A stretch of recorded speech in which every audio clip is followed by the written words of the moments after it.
Hello, ladies and gentlemen. I hope I'm going live about now. My voice is a little bit hoarse after 3 days of very long streams. Obviously, I can give you some big Mark action in the beginning.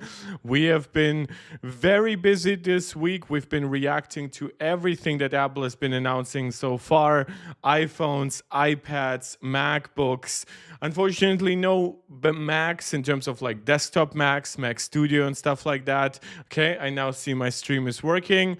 I already see some familiar names in chat like KSP Wonders and Riley.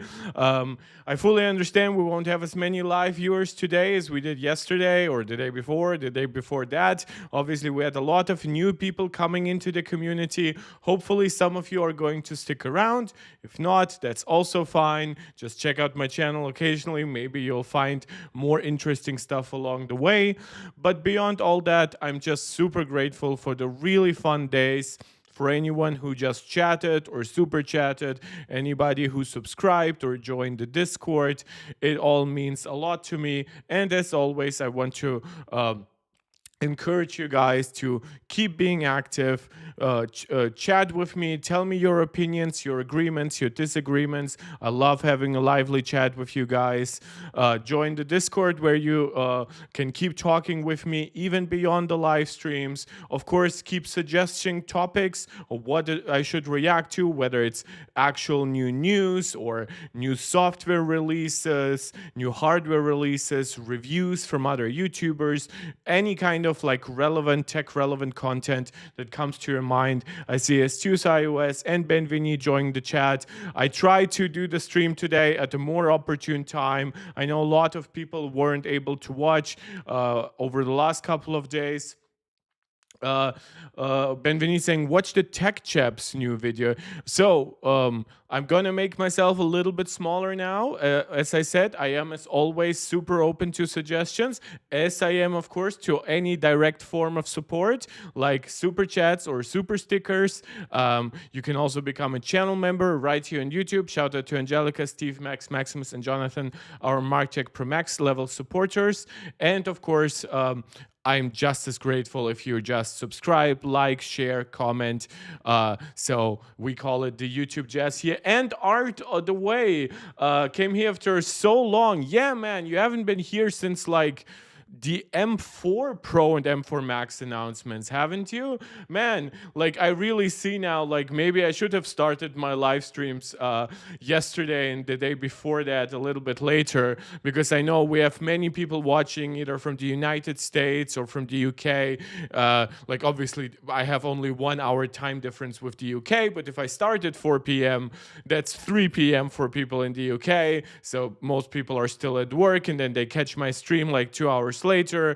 The stream is already much farther along, so I try to do it at a different time today. Really glad to see that you guys are still coming in. A lot of familiar names, but also if you are new, just let me know what tech you use, what are your general tech interests, other tech content creators you watch, right? Everything that can help us grow.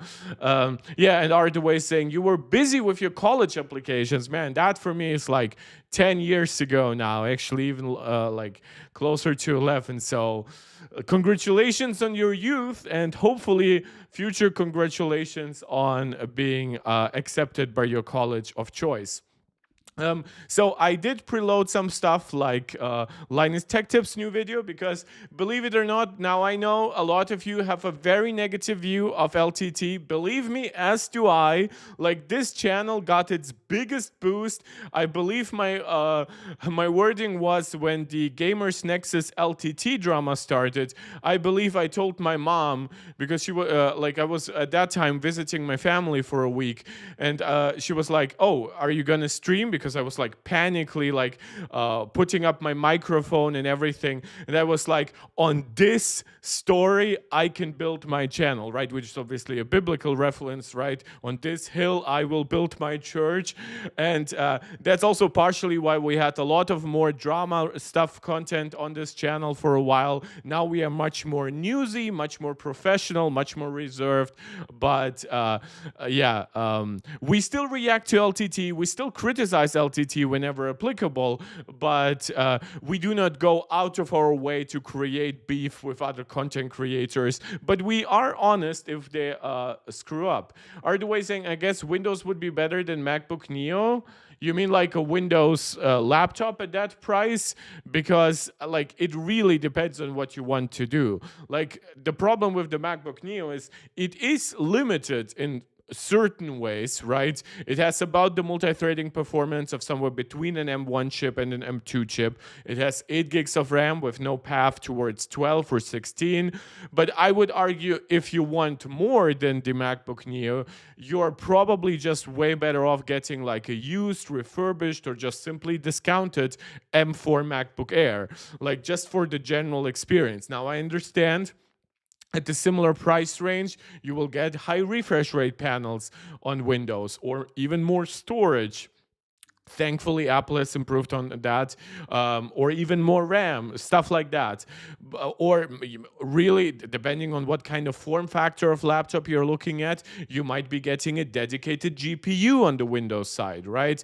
Now, those are also unfortunately really RAM starved these days. Like there is a rumor that NVIDIA is going to put out an RTX 5050 with 9 gigabytes of RAM. So after 2 years of people non-stop complaining about like lower and even some mid-range GPUs from NVIDIA maxing out at 8 gigabytes, NVIDIA is like, you know, like that meme that guy's like, best I can do is blah, blah, blah. And I guess NVIDIA is like, best I can do is 9 gigabytes, you filthy peasant who doesn't build his or her own AI server. Benveni, you were recommending the Tech Chap. Let's see, have MacBook Neo hands-on, watch before you buy. That's interesting. Are the way saying like I'm into programming, so Neo would not be for me. I'm right now using M2. Well, yeah, but this is also just different because at that point, you just need a better Mac, right? Now, obviously, if you want to build Windows apps and you want to test them, now you can, of course, build Windows apps on Mac too. And you can use virtual machines like Parallels Desktop or VMware, right, to use even stuff like Visual Studio from Microsoft. But if you still like, yeah, if you want a cheap product next to your Mac to also do some Windows development, obviously it makes way more sense to make that a Windows laptop, right, than a MacBook Neo, which is more resource starved in some ways, for example, in total memory bandwidth, and of course, potentially, depending on your configuration of M2 MacBook Air, also starved in terms of RAM capacity. So there are also going to be storage speed differences. There's plenty of stuff to consider, and you should probably just at first wait for like MacBook Neo reviews to even think if you should consider it. Given because it's Apple and Apple rarely puts out actual trash, like stuff that doesn't work or feels completely broken or where the fundamentals just don't behave as you expect them to, then it's different, right? Like from like a super cheap Dell that like nobody has ever bought or whatever, but the MacBook Neo is still a low-end device, just like the iPhone 17e, just like the base iPad that currently has an A16 chip, just like the Apple Watch SE. Like these products work and they do their primary functions, whether it's web browsing or light document editing. Obviously, now I'm not talking about the Apple Watch SE, right?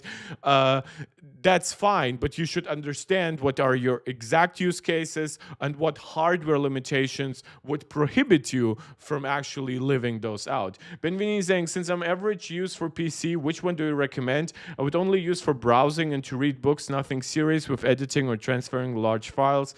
I was thinking of getting Mac Mini M4 and then netbook to carry around. Well, it depends a little bit, obviously, on like the total price limit. The problem is... like I'm not very versed, I will be totally honest, about anything in like the netbook range, like anything that's like $400 or $500. Like my interests are usually in like the $800 up. And then if I want to recommend something cheaper to people, I will usually recommend one of those $800 up devices, but tell them, look at the website. There are constant discounts. Like yesterday, we looked, for example, at the Framework laptop, and that was horribly priced. But then we looked at the Dell laptop, and yes, the processor is pretty underwhelming, but it had like 1 terabytes of storage. It had 32 gigs of RAM, I believe, right? It had a high resolution display and everything, and it was like $749, even though its MSRP was like either 1100 or even close to 1200, right? So it was like effectively like a $350 to $400 discount. So that's what I usually recommend. In terms of like an MSRP Windows laptops around that price range, that's usually outside of my expertise.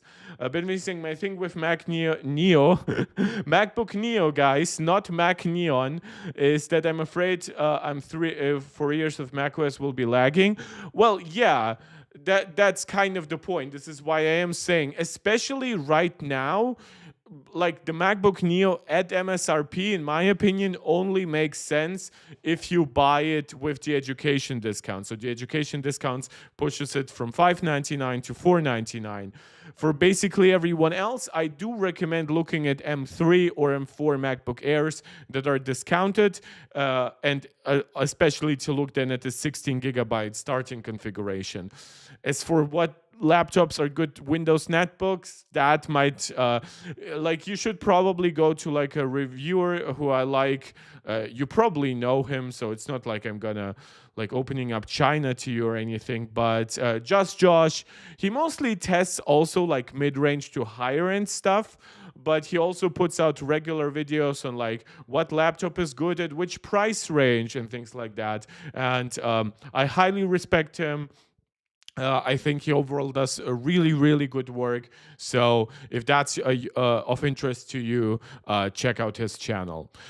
We can start out with the Tech Chap video. Let's see what he has to say. He's a very positive dude, pro Apple tech in general, but not exclusive. So we might react later on to like Linus Tech Tips, as I put him in the thumbnail. But Linus is very anti-Apple, but then he praises Apple when he thinks Apple has done something specifically nice, almost like for him. The Tech Chap, obviously, much more neutral in that regard, much more fun to engage with. Let's look at that. Every single student who asked their parents for a laptop to go to university is now going to get one of these.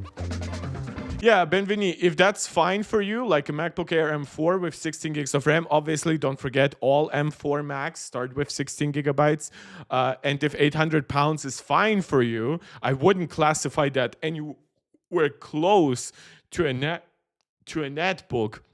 A netbook is like $400, maybe $500 maximum. And I mean like MSRP, probably like $350 in regular price. To me, a netbook is essentially a Chromebook competitor. Even like there are higher end Chromebooks that I wouldn't even classify as netbooks in terms of price and the market they're trying to address. So, really pretty devices. Obviously, we have, I'm just gonna call it like citrus and pink. I know they have like, this is like blush is the official word or whatever.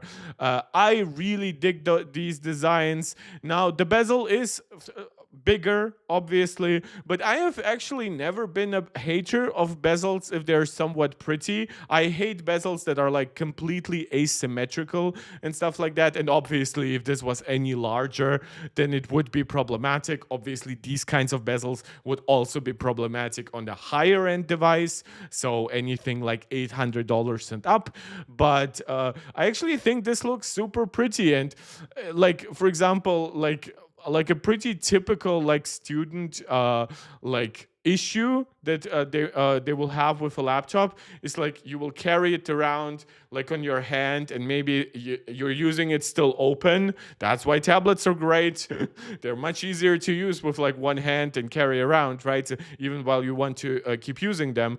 And they will like bump it against the wall or something hard or whatever, right? And then that will scuff the edge or even break the glass a little bit. And in the case of slightly thicker bezels, I'm pretty sure this is going to help for that crack to not eat into your actual screen, so you will not feel the need to immediately run to the Apple store, get this replaced or repaired at a pretty expensive cost. Like this, I think, is a laminated screen, unlike the basic iPad. So that's partially what keeps the basic iPad so much cheaper for Apple just to keep around. It has a non-laminated screen, which makes it easier to repair both for the consumer and for Apple. And just logistically, it makes sense to keep a device around with such a compromise in design, because for that market, like they don't want to repair a $350 device for like $180 or $200. Like $100 will be the maximum they will want to pay. Stu, what do you think about the place of the jack port? Would you like it on other Macs? We can get to that. If he shows it right away. The MacBook Neo is... Okay, but we can see it from the regular MacBook, which is obviously a 16-inch MacBook Pro. I think, yeah, it looks too big to be a 14-incher. But you can see the headphone jack is here, right? While on the MacBook Neo, you get like a speaker here, and here would be the headphone jack. Now, guys, this would be perfect actually for my use case. Again, I am stupid. Once again, I did not put my headphone jack into my microphone, but since I am close to my MacBook, which I'm streaming from, I'm not using an external monitor or anything, because it just would be too much next to my iPad and everything. I am slightly looking at the Studio Display XDR, but I am keeping some control over myself. Riley, I totally disagree. I know some people think that white keyboards looks tacky, but I have also been an adamant defender of white bezels, at least as an option. Like maybe the silver color keeps white bezels on certain devices or whatever. But like I've seen the hatred that the community had for the white bezel iMac. Like I'm not against black bezels, obviously, and I think for something like a full screen experience, like on the iPhone, a black bezel generally works better. But I like something colorful. I like something with a shiny look, and obviously with this specific device, when you look at its construction, because it doesn't have backlit keys, which you can see his laptop definitely does, the basic pitch by Apple is white keys are easier to see in the dark in general, and because they will eat up some of the light from the screen itself, they will be easy to see in the dark as well. It's not a foolproof solution. I would still have preferred backlit keys. It would actually interesting to see how backlit white keys look. But no, I do not think they look tacky. And by the way, they are not all fully white. If you look here, you will see that they are actually off-white. It depends a little bit on how you tune the camera, but this is like off-white with a bluish tint. This is off-white with like a citrusy, yellowish tint. This has like a pink hue to it. So absolutely, I really like it. And Apple did a ton of stuff here that they really didn't need to, like that color-coordinated keyboard. And even the little feet under the laptop are actually coordinated to the color of the actual aluminum.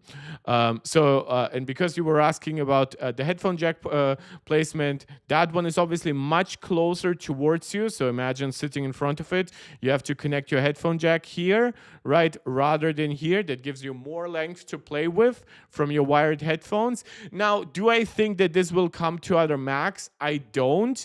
I think this is probably due to how the MacBook Neo is constructed. I wouldn't be surprised if the MacBook Neo's logic board or motherboard, whatever you want to call it, is actually just positioned like here, right? while on the on all other MacBooks, right, it's just positioned like horizontally from left to right in the top part of the chassis. Which means if you actually wanted to put it here, you would have to have like an extender inside to connect it to the logic board.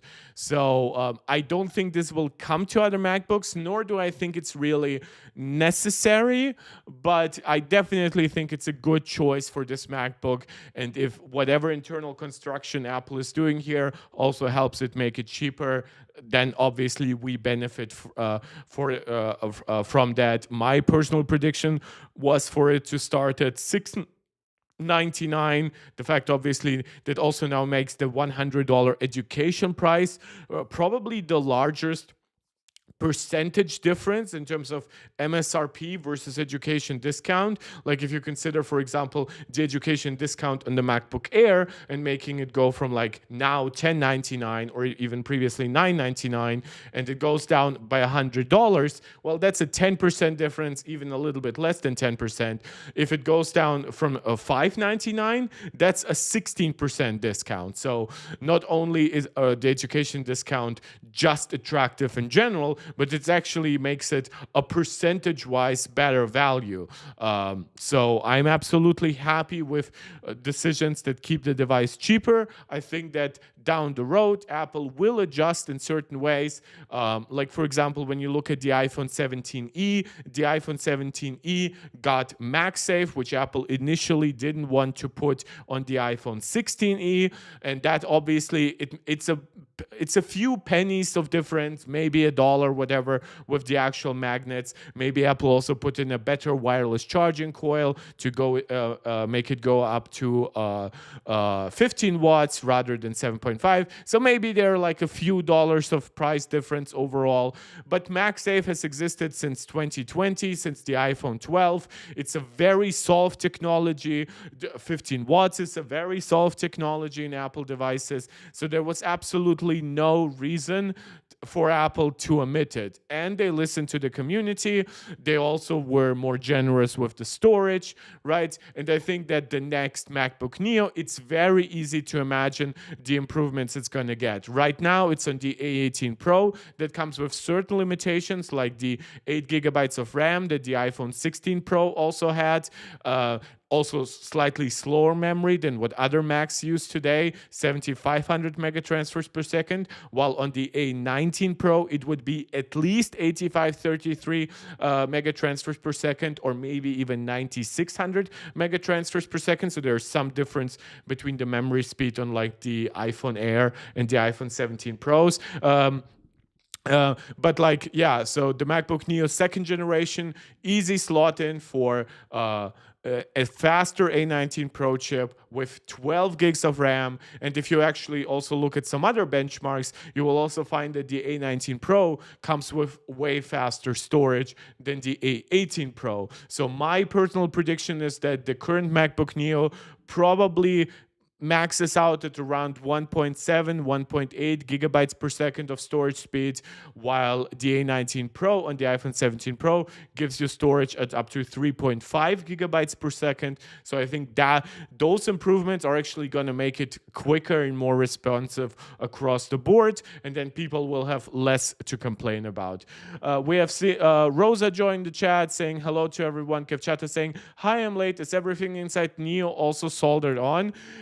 Don't forget, like, a lot of people like look at these things, right? It's like, because of how the PC market works, right? And because they buy from so many different suppliers, and because they build so many different laptops, and because efficiency is less of their focus, and because like when you buy separately a CPU, a GPU, storage, RAM, you want it to be replaceable at least in some way, right?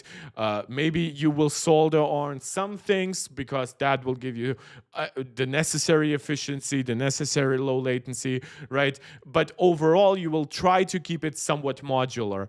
On Apple's side, this is completely different, because Apple's decision on what is soldered on or not, now you can argue a little bit about storage, but when it comes to RAM is actually like almost like it's not 3D packaging, it's 2.5D packaging, but it basically sits on top of the die. In terms of production, the A18 chip or the A18 Pro and its RAM are combined super early on. Now, obviously, yes, you could now say, well, couldn't Apple have picked now another RAM module and put it on top rather than the 8 gigabytes? Yes, but that now creates a logistical challenge. Does Apple even have 12 gigabyte modules that are 7,500 megatransfers? No. That means that Apple would now have to get one of their much more expensive 8,500 or 9,600 megatransfers memory modules, downclock it, essentially waste it, which they otherwise would use it in like the iPhone Air, the iPhone 17 Pro, right? So that would have to happen. That also now means that Apple wouldn't be able to use already existing A18 Pro packages that were initially built for the iPhone, but never put onto a motherboard potentially because, well, there wasn't that much demand for iPhone 16 Pro, or maybe specifically because this is also a bint version, so it couldn't actually make its way even to the iPhone 16 Pro. So yeah, everything still be soldered on, but it's not simply because Apple is an asshole or whatever, right? Like even when it comes to storage, right? Apple already has orders for storage. I wouldn't be surprised if this uses basically the same storage as like the iPhone 17e or whatever, or what the iPhone 16e used with its 256 gig configuration, right? And that's what they use. Like, could they have made space for like an NVMe slot with... Actually, they couldn't have, because there isn't extra PCIe lanes on the A18 Pro chip, right? That's partially why the MacBook Neo is limited to one port being 10 gigabits per second, while the other is USB 2 speeds. That's the same limitation as an iPhone Pro, because iPhones have one 10 gigabit port, right? So the fact that it inherits or kind of gets like a trickle down A-series chip, that's cool, but it will come with benefits that are completely different from like, oh, this netbook has expandable storage. Why doesn't this have it? Well, the reason is that the MacBook Neo is cheaper for very different reason than why a netbook is cheaper. It's not cheaper because it's cheaper in construction. It's still an aluminum unibody. It doesn't actually have a terrible panel. It has the same pixel density, just a slightly smaller size, the same brightness as the MacBook Air, right? It has a smaller battery, sure. I hope that they go with at least 40 watt hours on the next generation. But like, now I'm babbling on because obviously just one question always creates like 200 different answers in my head. But yeah, everything is still soldered on. I hope I answered your question. Get 100 off with the education discount, so it's $499. When was the last time you could buy any good laptop, let alone an Apple MacBook, for $499 if you're going to college or university? That's ridiculous. And I believe if you're a teacher too, right? Education discount also includes that. Obviously, there are also discounts in the United States for like veterans. And I would assume that in about a month or two, you will see the first like real, like even on websites like Amazon, $50 to $70 discounts. So I've had a couple of hours playing with the new MacBook Neo, and I have some thoughts. I will be getting a review sample. There will be a full review coming soon, but there's some stuff you should know before you maybe buy one. The Neo is the new entry-level MacBook. You've got the Neo, then you've got the Air, then the Pro, and then the Pro goes crazy with the Pro and Pro Max chips, and you can spend up to $7.5 grand with a top-spec M5 Max 16-inch MacBook Pro. I really hope whoever buys this high-end configuration is either rich as fuck or can write some of it off through taxes. It's $599 unless you're a student or a teacher, which is almost half the price of the new MacBook Air with M5. That now starts at £1,099. And it's actually exactly half the price with education discount, right? The MacBook Air will go from $1,099 to $999, while this goes from $599 to $499. So, yep. Apple definitely had something in mind when they did this. Now you are getting a lot more with the Air, and I will talk about the differences in a second, but it's still almost half the price of the MacBook Air, which is ridiculous. Although I would pay the 100 extra to get the highest SKU of the new Neo, because they both come with the same A18 Pro chip, that's from the iPhone, more on that in a second, 8 GB of memory, and the base model has 256 gigs of storage, and it has a slightly sad lock button at the top right of the keyboard. The highest... Now, like something that actually occurred to me while I was watching LTT's video, and I didn't even consider it. Now, that's not something Linus said, it just came into my brain while I was watching Linus, because for once I did actually pre-watch a video that I'm going to watch with you guys today. I'm also going to speed up this video. He has a very nice tone of voice and everything. And he talks at a very appropriate speed, but a speed that's a little bit painful to react to. And that is, I think, now, would I see Apple giving Touch ID to next gen by default? Yeah, I think that's going to probably be similar to like MagSafe not being on the iPhone 16e. It's something that the community will ask for. It's something that's easy for Apple to make a selling point out of, saying, oh, even at like this is the cheapest Mac to ever have Touch ID, right? Even though very little will change next year, but they can essentially give you more value right away. But I think partially why they're selling it without Touch ID is because if they're selling it in like big volumes with like a big mass discount to like education institutions, schools, universities, right? And maybe some of those devices will just be meant for even like collective use, right? Oh, it's like the office laptop or whatever, just like you might have an office desktop or whatever. Or, oh, this is like for one student and then it gets handed to the other, right? Like Touch ID is not that important in those cases. You're probably going to be doing a lot of logging into your like work or school account and all those apps anyway. And some of it might not even support Touch ID. So I think Apple, like, I mean, look at the Mac Mini. Right? You can buy a Mac Mini with an Apple keyboard that does not have Touch ID if you want to save a little bit of money. That's the same difference that Apple is trying to upsell you on here.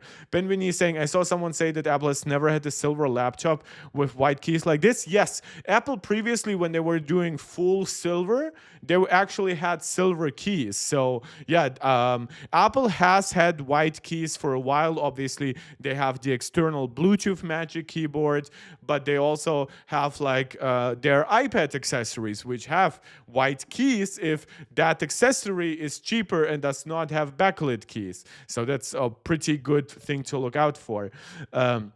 As Stu saying, when will Apple update the iMac and Mac Mini? Yeah, this is a problem because obviously we now have all the chips necessary to update these devices. We don't just have the base series M5, we also now have the M5 Pro, the M5 Max. I don't know, Apple has historically sometimes even for longer periods of time, kept those devices like for later updates. There is a question now with the iMac. I would argue, might we get a 27-inch iMac again? Right? Like, think about it. The studio display is $1,600. Think about an iMac that basically replaces the A19 chip inside with like a M5 Pro. Now that chip can run also the camera, the speakers, the Thunderbolt stuff. Carlo Ferguson, hi to you. This is not yet the LTT video. I was recommended to watch the Chap video. It actually shows us the MacBook Neo quite well. This is the first hands-on video we watch. So I know Marquez has gone hands-on and some other creators. I do like the Chap more than Marquez, to be quite honest.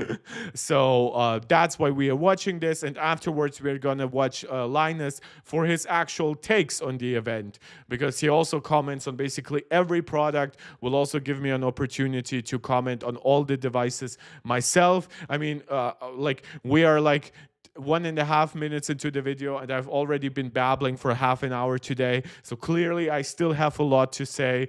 And with the half-hour mark, shout out to you guys to do the YouTube jazz, as I always call it out here. Subscribe to the channel if you haven't yet done so. Like the video, share it out with anybody who you think might enjoy it. Comment right now in the live chat, or comment on the VOD afterwards when the video is uploaded. If you want to support me directly, leave a super chat or super sticker. It's very welcome. It motivates me, helps me take a few hours more off from work to do this stuff for you guys. And you can also become a channel member here on YouTube or a supporter over on Patreon. Which costs an extra 100, has double the storage, 512, and Touch ID, which if you've ever used a Mac, actually is very... The only other stuff with the 512GB version is obviously RAM swap, so the concept of using storage as like overflow for your memory. Now, I actually think this device is not going to be really good at this because...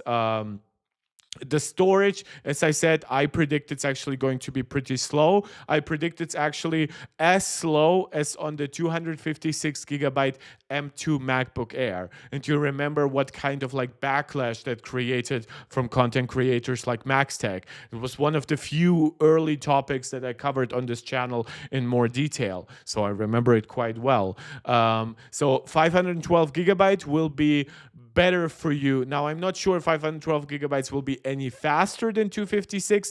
Usually it's still a little bit faster, but not twice as fast. Like, I don't think there's a difference in like storage modules being used, but you will just have more storage for that potentially, and that will help you. Just one thing to keep in mind: if you can stretch your budget with an extra $100, you will get Touch ID, you will get extra storage, but that storage might also be more useful to you. Useful for not just logging into the Mac, but paying with Apple Pay online, logging into websites, your bank, double the storage. For an extra 100 quid, I would probably do that. And it's still £400 cheaper than a MacBook Air. But pricing aside, let's talk about the big question: which color are you going to get? Because there are four. Indigo. I would get indigo without a question, but I actually have to say it's one of the few cases where I like every color. Like, I'm not the biggest fan of orange, I'm not the biggest fan of green, but I like red, I like blue, like as everybody who watches this channel know. I like blue, but dabadi, but like all these colors are actually great. Them, and they're all quite nice, actually. You've got your typical apple silver, then we have this blush, which is a really nice kind of soft pink, indigo, which is a really nice... I've seen people comment on like Twitter saying like, my wife asked me if 8 gigs of RAM is enough for her work because she wants that pretty pink laptop. Like, and I expect that to be actually quite a common question. And there are some predictions that Apple would sell around 5 million of this in a year. We'll have to see. Deep blue, and the one that's been turning all the heads, this new greeny yellow citrus color. No, the blue has turned my head definitely a lot more, but I don't know. Like, I guess it will vary just from whoever you listen to. Not that it really makes much of a difference. They're all pretty. Which may be as controversial as the cosmic orange iPhone. It would have been quite... No, what? No, I don't know who this guy listens to. No, I've been like on Twitter for all of this, and Twitter is like a toxic hellhole. But even on Twitter, I couldn't find anyone, like, because it's such an clearly an option. Again, I've seen some people lament the lack of any black version, right? Similar to the iMac, saying, look, you could have made at least one space gray version with a black keyboard, right? But very clearly, I think that's partially being gatekept by Apple, saying if you want something more serious, right? If you're buying something for your adult office and whatever, or you're very manly and you don't want something with white keys, even if you get like the silver version, like I could see that being partially something that gets some hate, but I've not seen anyone hate on any specific color, actually. Cool if they did a cosmic orange MacBook Neo so you could sort of match it with your phone, although I suppose my deep blue iPhone would probably probably go with the indigo version. as What I with really my appreciate, deep though, is that the blue, keyboard iPhone keycaps 17 are Pro Max. color matched. The rubber feet underneath are color matched. Even the mesh in the speaker grill on the side of the laptop Really? is color matched. And of course, the wallpaper is color matched as well. And the accent color, like the menu color, right? Like when you select something or whatever, that's actually by default color matched in the OS to the color of your laptop. So if you get the pink one, you'll have like pink menu highlights and stuff like that. So that's quite a nice touch. It's still saying blue is pretty nice. I just hope it doesn't get fingerprints like the M2 Air. Look, I think that they will get fingerprints. Like if you don't want fingerprints on these kinds of devices, you would probably get the silver version. I doubt Apple is using like the most premium anodization process that limits all fingerprints, whatever. Like I don't think that for most people this is actually a big priority in the purchase. It's something that people notice after using a device for a while, but it's not gonna make you not buy something, right? And someone had to point this out to me, but it does say Mac in the wallpaper. I actually thought it said Neo, right? But then I was like, wait, this is like if this was like an N, it wouldn't have anything here, and this would be longer. So yeah, I guess I'm either colorblind or just stupid, but because the A is so weird, because it just doesn't have any tilt, I just refuse to read it as Mac. Even though that always read to me like a C, but I'm like, this could be an O, I guess, if it closes. Yeah, it says Neo, sure, just like it says like Air or Pro and like the iPad Air and iPad Pro wallpapers. I have to take a step back to see that. So just the one size, 13 Okay, inches. so color blindness solidarity or just stupidity solidarity. Mwah, mwah, I love you.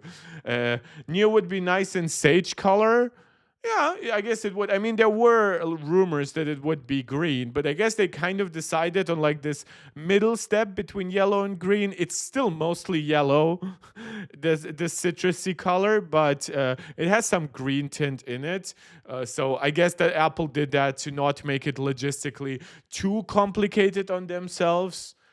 There isn't a bigger version, unlike the Air, 4 colors, and like the MacBook Air, it is all aluminium. It weighs exactly the same, although the Neo is just a little bit thicker than the Air, but not by much. Actually, using it, this feels very much like an Air.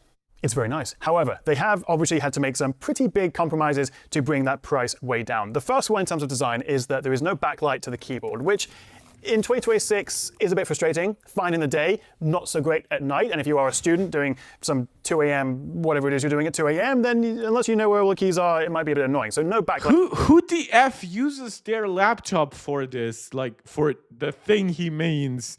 Like, what? Like, no, I'm not getting my keyboard all sticky. Ugh. For the keys. The touchpad, the trackpad, it is not a force haptic trackpad. Yep. So the MacBook Airs, the MacBook Pros, like I have here, when I click on the touchpad, it's not actually physically depressing. It is actually physically depressing, like you can see it just a tiny bit, but it's not what produces the click.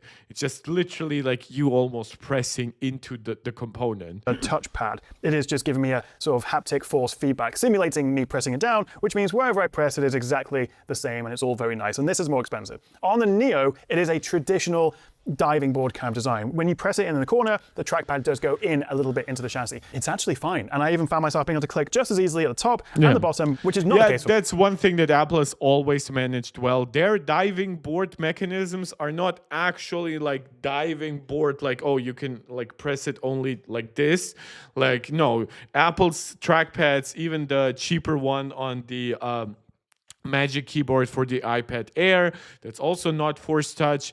You can also click it at any corner, any placement. Apple has always been great at those mechanical things. This is why I am a little bit angry that Apple does not go a little bit beyond with the external keyboards they design, and that they don't upgrade like the Magic Trackpad as often as I would like. I would love them to optimize it for higher polling rates, like just like refreshing faster, making it really smooth to interact with, using faster Wi-Fi for low latency rather than Bluetooth, like some point of 2.4 gigahertz connection. I would love that. Like, I previously had Magic trackpads as like external for my iMac. I even got like the newer one, right? I had the old silver ones, and then I got the newer white ones once they came out. Most Windows laptops. And so yes, it doesn't feel quite as premium, but it is not a big deal. It's not a deal breaker whatsoever.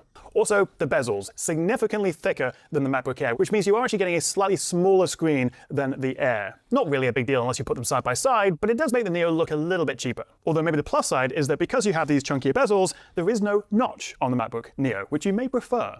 It's also a mixed bag with the connectivity. We get 2 USB-C ports, although only one is USB 3, the other is USB 2, which is pretty slow and very old, as well as a headphone jack. There is no MagSafe, and if you want to plug in a display and a fast external SSD, then you can't unless you use the slower USB 2, or perhaps get an Apple Studio display and use that as a hub. Also, you'll want to use a USB 3 for charging as well. If your outputted external display doesn't support power delivery, then... So there have been some things cleared up about that. First of all, this does actually support the new Studio display, but it will run it at 4K 60 Hertz rather than 5K 60, so it will use an upscaler. And the ports will actually warn you if you plug in like something that wants to use much more data speeds than USB 2, it will tell you, please basically plug in the other port. That one is a lot faster, up to 10 gigabits per second. So it is a bummer, but it is basically a result of using an A-series chip that's designed for an iPhone that has a single 10 gigabits per second port. I think quite quickly you'll be running out of ports, which is frustrating. The good news, though, is that it does support up to a 4K 60 external display, just the one display, but you can have the MacBook Neo screen open and the external display as well. So definitely a bit of a compromise on the ports, but we do get Bluetooth 6, which until now no MacBook has offered, even the Pros, as well as Wi-Fi 6E. So chunky bezels, a tiny bit smaller, but otherwise basically the same screen as the MacBook Air. 13 inches, 3:2 aspect ratio, 500 nits of brightness. It is still a 60 Hz IPS LCD screen, but that is absolutely fine for 600 quid. Yeah, it's also it is 16:10 as far as I know. It's not 3:2 like the Surface devices. Like, I can tell that even from this. Like, I mean, I can look it up, I guess.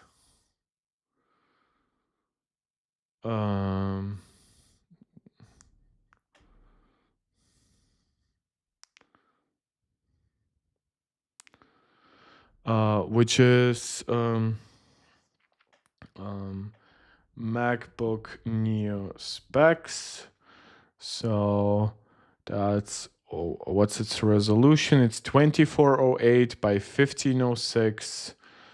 2408 divided by 1506. It's 1.6. Yeah, it's a 16:10 inch display, which absolutely makes sense. That's just the standard for this kind of panel. It is absolutely easier to use that way. Terrific 1080p webcam. We get dual microphones, dual side-firing speakers. Wait, what did he call the 1080p panel?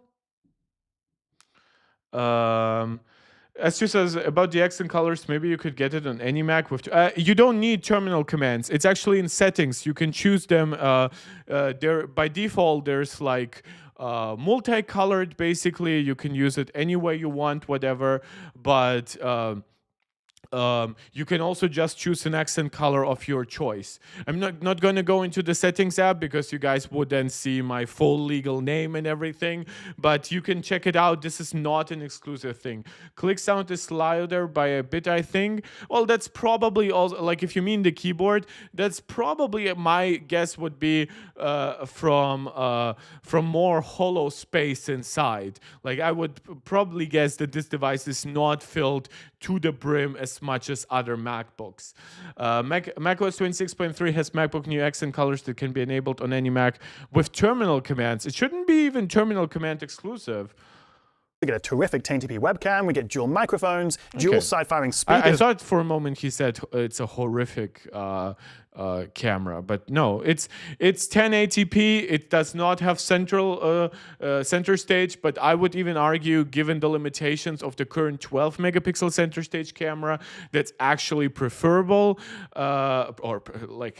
Sorry guys, preferable. I don't know why I said preferable. I apologize.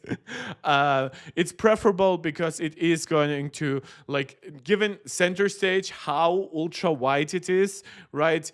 Center stage, not central stage, Jesus. Like the 1080p portion is actually quite small. So the amount of sensor size that you get for 1080p content is, as far as I know, actually smaller than what you get if you just make the whole sensor like probably like a 2 megapixel sensor, roughly probably a 3 megapixel sensor, and then zoom in into 1080p in the center. So yeah, I have no problem with it being a 1080p camera. I've been very happy with my 1080p camera. Obviously, this device will also support features like continuity camera together with your Mac. So yeah, it all works out. Which sound every bit as good as a MacBook Air. But I think what's most interesting is what's going on the inside, because this is powered by Apple's own A18 Pro. That is a phone chip. That's what they used to power last year's iPhone 16 Pro. All I can say at this point is that more testing needs to be done. Apple say that the A18 will be absolutely fine for everyday tasks, for browsing the web, office work, even a bit of light gaming and light CapCut video editing. I think it's pretty obvious. If you're eyeing up the Neo to play Cyberpunk or run Blender or edit your 4K videos, then this is not the right laptop. Yeah. You probably want a Pro for that, actually. But that kind of is a good thing now. You've got the choice, the Neo, the Air, the Pros, and I'm also coming to the realization. This is why I'm not angry. Like, there are things that Apple have done in terms of like low-end, cheaper configurations that have actually made me angry historically. One of them, beyond obviously the standard of like, 8 gigs of RAM, right, was actually the storage amount. Like, it's not that I think that 256 gigabytes is actually too little for some people. But the problem is, at a certain price point, the reason why I want it to be higher is because I don't want people to be limited from trying out all the stuff that their laptop is capable of. What I mean by that, the MacBook Air, while it's not super powerful, because of thermal limitations and things like that, obviously doesn't have an M Pro or a Max chip. It doesn't have the largest battery to run that for that long, right? But it has a decent amount of power with an M1 to an M5 chip now. You can play some games, including Cyberpunk, whatever, something else that you play even from Steam, or even smaller games like what I sometimes play while watching some content or talking with you guys, like Vampire Survivors and some Apple Arcade games. All that stuff is fun and good, right? But with 256 gigabytes, you will actually be limited from trying out some of that stuff, including more demanding apps like Apple's Creator Studio with Pixelmator, Final Cut, Logic, right? It's just a worse pitch, in my opinion, for users. And that's why I always said that it's not just bad for you that you get less storage. Ultimately, it's also worse for Apple, because if you ever feel the fancy to try out Cyberpunk, try out Control, try out Stray, all these games that are now on Apple Silicon and with some tuned down settings run pretty well on like an M4 MacBook Air, now you're limited potentially by your storage. Let's say you fill out like 100 gigabytes by default with your work stuff. You have a little bit of your photos that are synced from your iPhone. Maybe you hit the settings to reduce like the preloaded quality, right? And you end up with like 53 gigabytes. You will feel perfectly fine with your work stuff, with your photos, with your mail. But now if you want to install one of those games, even just once, now all of those 50 gigabytes are gone. And if you want to play Cyberpunk, there is just no way, Jose. You'll just have to delete half of it. Now do the same consideration, right? Let's say you're filling up 200 gigabytes, right? That's how you go from 256 to 200. Now do the same math from 512. You have over 300 gigabytes left. I know there is some stuff that you should consider for formats of the drive, and obviously DOS will take up a certain amount, but you know what I mean. And I'm very glad that Apple has now pushed 512 gigabyte specifically for that kind of scenario, specifically for that kind of user who might try something for the first time. Xcode is a pretty big app by itself. Final Cut, once you load up all the movies you need and everything, right? If you want to load up on some movies while you're on the go, so you don't have to use up like your 5G or Wi-Fi over there.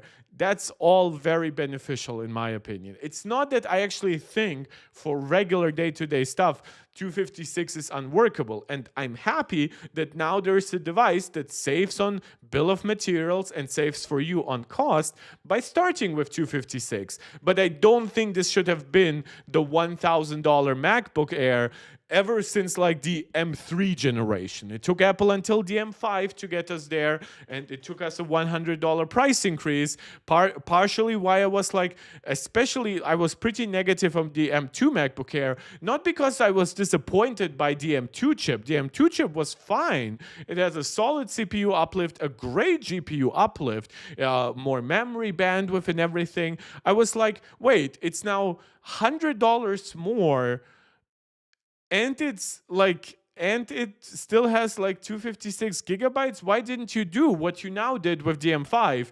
Add $100 to the price and eliminate the 256 gigabyte configuration by making 512 the new standard. Kevchata, in my opinion, I'd wait for M4 MacBook Air, 16 gigs of RAM, 256, 13-inch to go back on sale for $749. Yes, but that is also always consider that some people just cannot stretch their budgets, right? We can discuss until we're blue in the face that the MacBook Air at around $800 with M4 is better value than a $600 MacBook Neo, right? But what if you simply cannot pay more than $600? At that point, maybe you would look in like an M3 MacBook Air, right? And at which point I would say, yeah, M3 might still be better. But then if you really want something cheaper, then you're looking at like an M2 MacBook Air. And now that's more questionable decision, which is actually better. And if you look at M1, then I definitely would choose the MacBook Neo.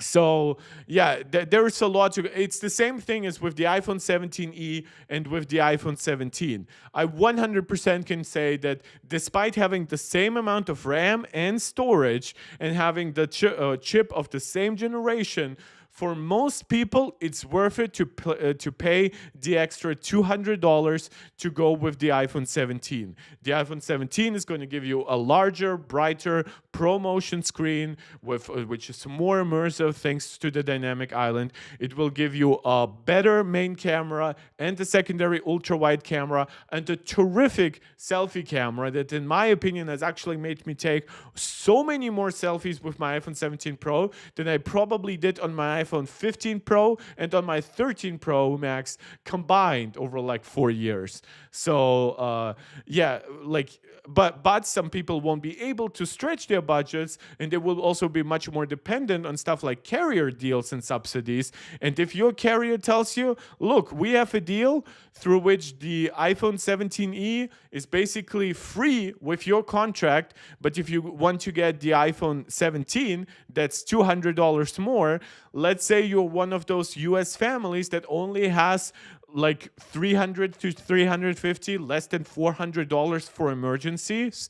Will you actually choose to buy, will you just choose to eliminate half your savings to go with the iPhone 17, or will you get the iPhone 17e? Now, unfortunately, knowing most people, you will go with the 17, eat into your budget, and potentially increase your debt, which is not a great idea. But ideally, you should do the other thing. And I need to make a MacBook buying guide. I will say in my couple of hours with the Neo, it did feel a little bit slower. Everything was a little bit slower to full screen or switch over. Yep. Again, though, not something most people would worry about, and particularly not students, which this is definitely aimed at. Students, kids, you know, their first MacBooks, your mum and dad maybe, the new colorful front desk office laptop. Correct. To Apple's credit, their silicon, their chips are so ridiculously powerful, particularly the M series, but even on the iPhone side of things. And because there is no compatibility issue, everything that can technically run on the M series can also technically run on the A series because it's all Apple silicon. Correct, subject to any specific performance requirements. I wouldn't expect like Cyberpunk to really run well here, but it would actually be an interesting experiment. I think this will be absolutely fine. There obviously will be a question about how will this run in 5 years' time, but then remind yourself this is a $599 laptop, and you could probably buy yourself another $599 laptop in 5 years' time, or indeed just pay more and get MacBook Air. That's the whole point. And don't forget, like in 3-4 years time, it still will be more than fine for web browsing, and maybe you have outgrown the hardware with your needs. But will your grandma love this little thing, right, than a potentially cheap netbook at $300? Yeah, so that's all my old hardware finds its way to my mom, and from my mom to my grandma. So yeah, this is why I also then tend to buy not super cheap, but that's for my own enthusiasm. Like, for example, the fact that I have a 1 terabyte storage iPhone 17 Pro Max, that's going to be wasted on my mom, and it's going to be especially wasted once it finds its way to my grandma.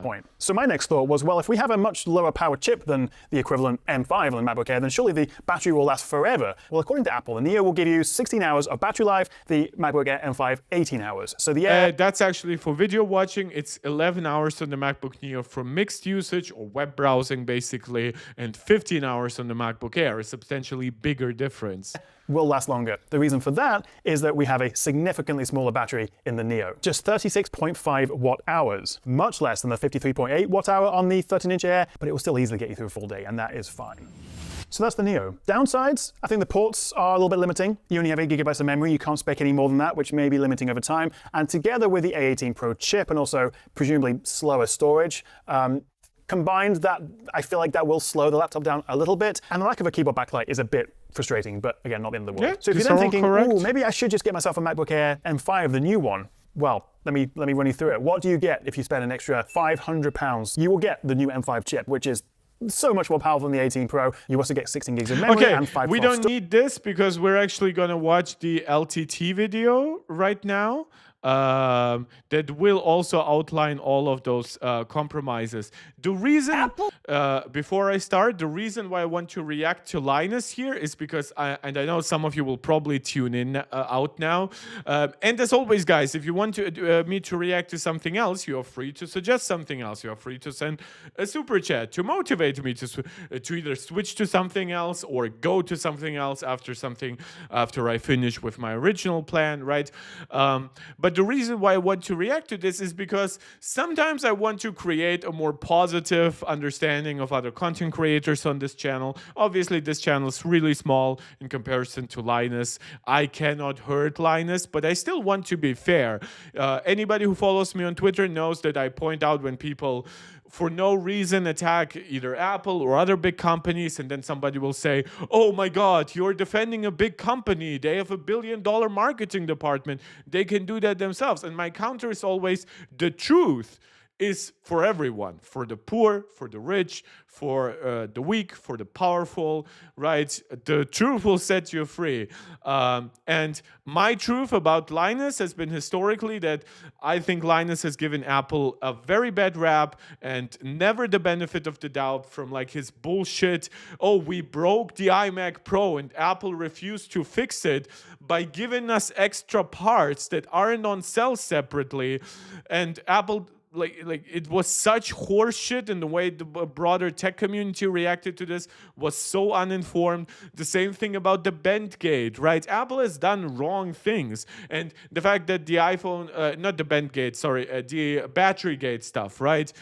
There are so many stupid gates that, like, for example, with antenna gate on the iPhone 4, I actually am grateful that there was backlash, because that was actually a very real way of how you use your device. Just put it in your freaking hand, and now the antenna doesn't work, right? That's stupid. And I think that, honestly, Apple should have probably been forced to give you, like, not just the extra bumper, but like $100 back, right? I really, really am completely pro-consumer.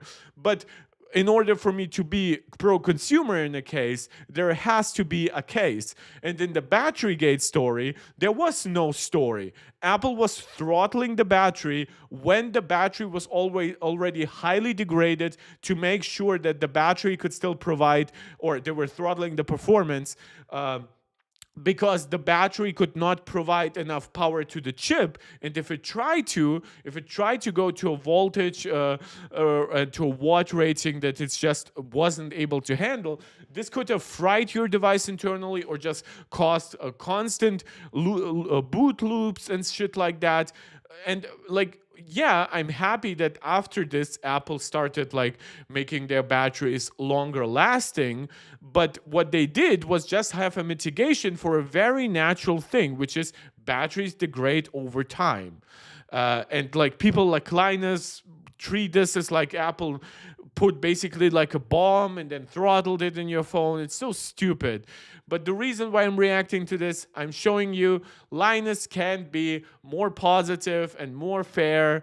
I think the fact that a lot of LTT employees use Apple technology has made him more positive. Like some of it is questionable. Like there's been recently a video where he was like laughing at a guy who bought the iPhone 17 Pro, saying it was just peer pressure because people use like name drop between devices, like with communities and shit like that. And I'm like, okay, which that isn't even peer pressure. That's just getting the right tool for the job. That's why people who are like in tech and whatever will be familiar with one tech or the other or whatever, with one operating system, with different apps to make sure they can serve different parts of the community.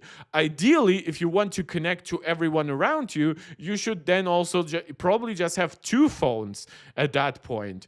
Like, this has nothing to do with needing an iPhone versus an Android. An iPhone might be better in this case because maybe more of your community uses iPhone, but you should probably just be rocking both if you plan to interact with so many people and they want to connect to you directly, whether via AirDrop or via some other wireless technology. But yeah, so that was bad from Linus. This video is much better. That's why I'm watching it. Long story, somewhat short. Just came flying in out of left field with the people's elbow, dropping their giant buying power dong on the market, releasing a $600 MacBook that, honestly speaking, makes it hard for me to recommend almost literally anything else to a laptop. Now, again, and this is at MSRP. As we checked out yesterday, there are constant discounts, like sometimes by 30, 40%, the kinds of discounts we don't see from Apple. Even when we talk about, for example, about that famous $750 M4 MacBook Air, that's a 25% discount versus its MSRP of $999. That's a good deal objectively, but with other brands, that would be at most $699 at that point, probably closer to like $650, right? Which makes this like a 35% discount. And so if your device is more expensive, then its potential to drop to like an almost 50% discount is all the higher. Top shopper. And I want to get way out ahead of this one. If you're out there bitching about the Neo having a mobile processor in it, y'all spent the last 5 years complaining that Apple doesn't let you run macOS on the iPad. Make up your mind. This thing is This is also correct. Now, the iPad, unironically, also has options with way more powerful processors, whether it's the M4 iPad Air or the M5 iPad Pro.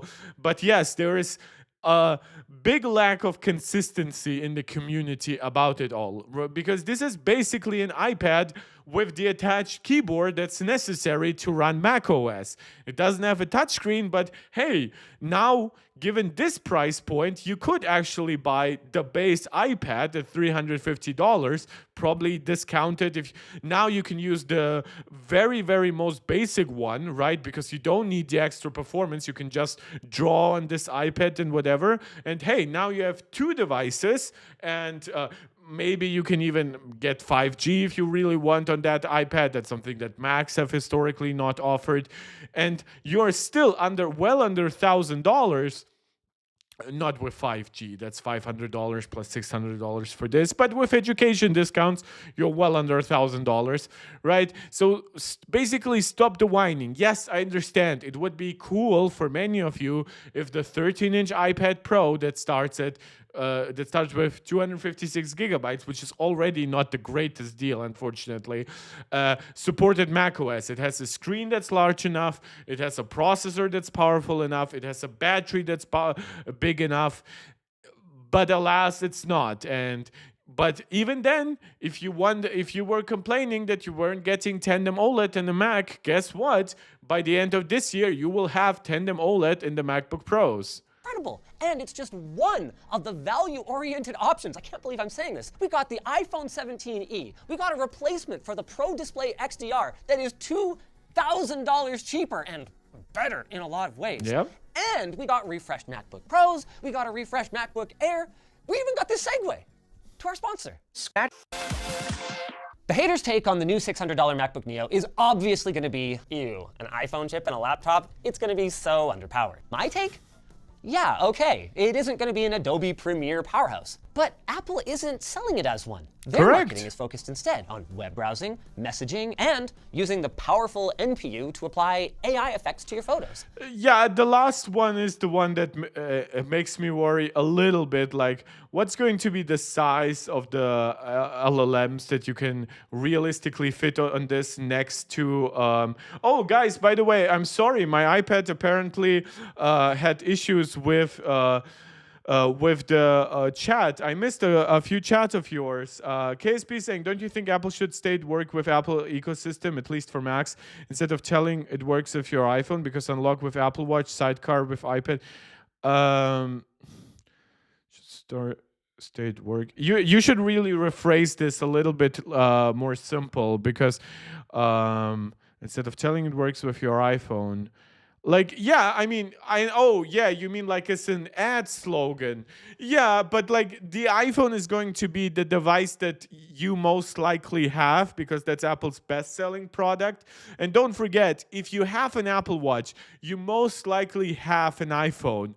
And that, like, there's like a transient theory here of like, if Apple tells you it works with your iPhone, you already understand it also works with your Apple Watch and stuff like that. Riley saying the battery is around 10,000 milliamp hours. Yes, depending on how you calculate watts and voltages and stuff like that. Yes, that's the same reason. It's about the size of the battery in the 13-inch iPad Pro. Strive 57X, regular consumers don't have the obligation to be informed, but content creators definitely should do better than rage baiting their viewers. That is correct, absolutely. And I'm actually have been mildly positively surprised by how a lot of them have reacted.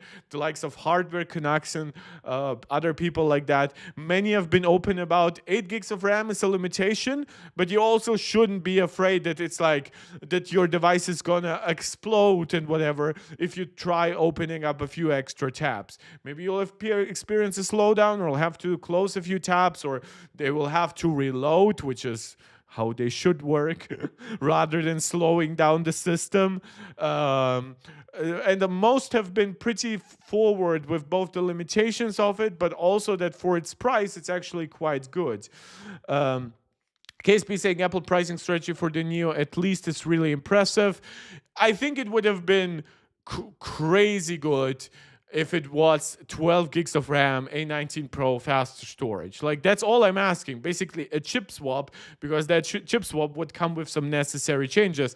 But that's something that Apple obviously now leaves for next year, right? And that will gather it a lot of positive reviews, just as the M4 MacBook Air got positive reviews for having double the RAM. And just as I predict the M5 MacBook Air is going to be basically positively received for being $100 cheaper if you normalize it for 512 gigabytes versus the prior generations.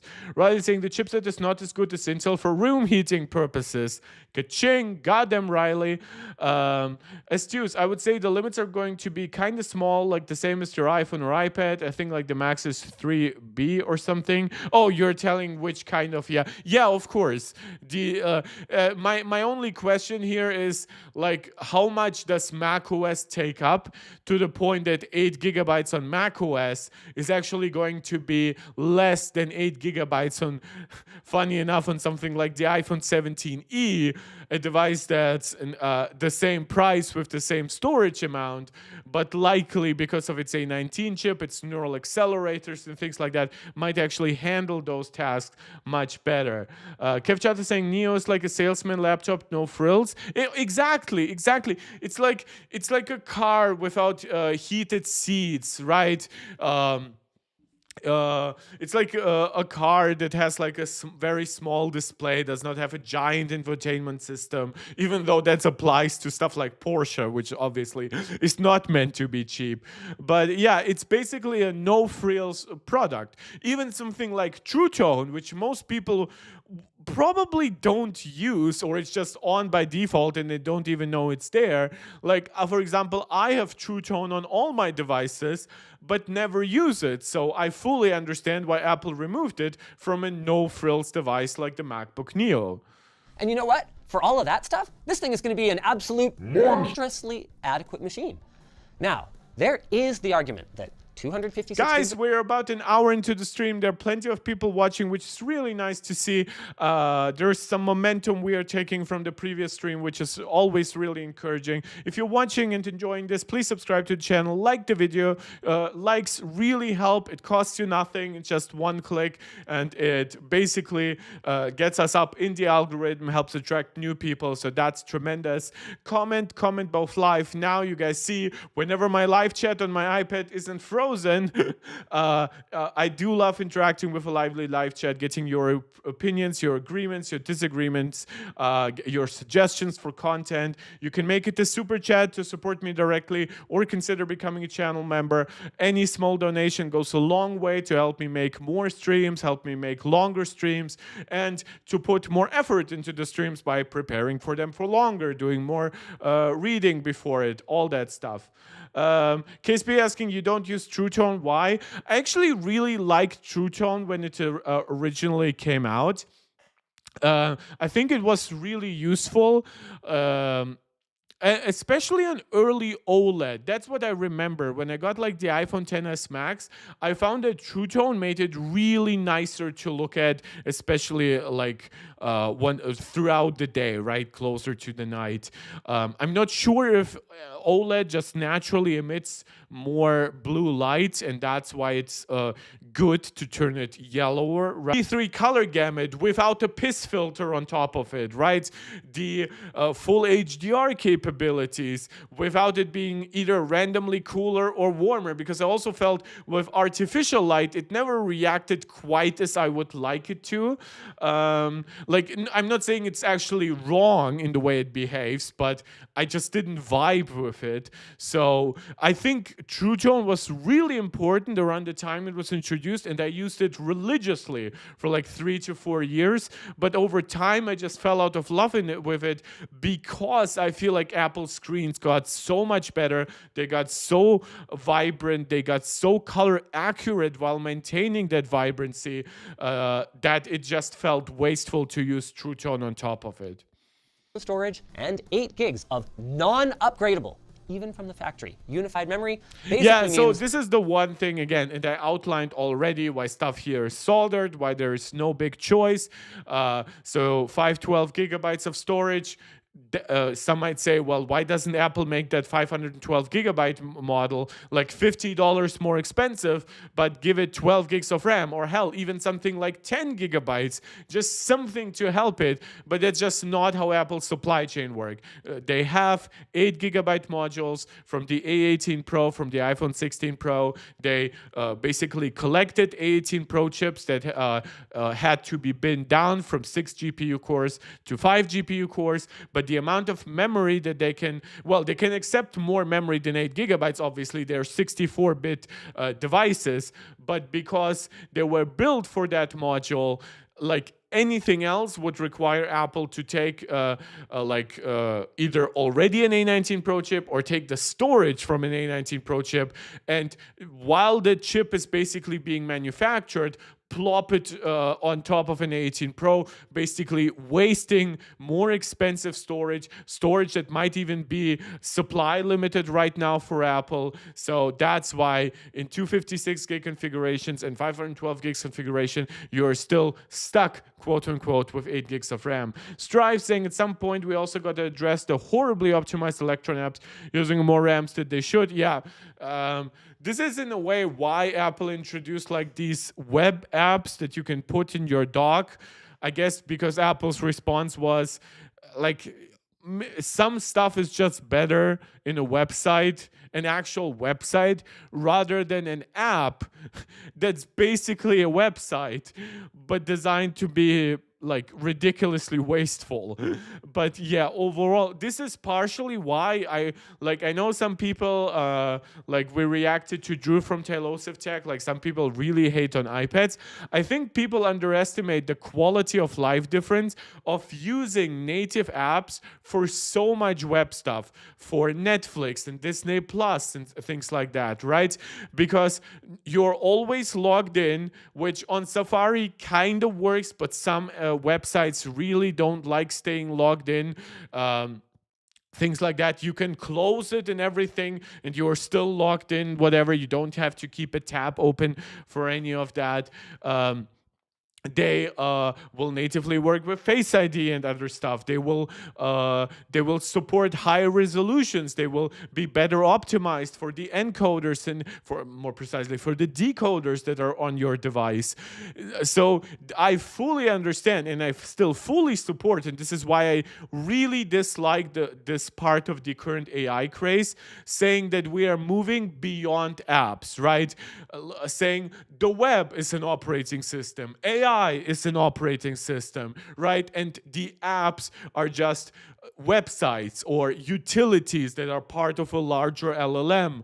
No, I still want apps with that are natively built for a system, natively tuning into the device's hardware capabilities for security and privacy, apps that are built to be lightweight, maximize your utilization of the device, whether it's resolution or frame rate and everything like that.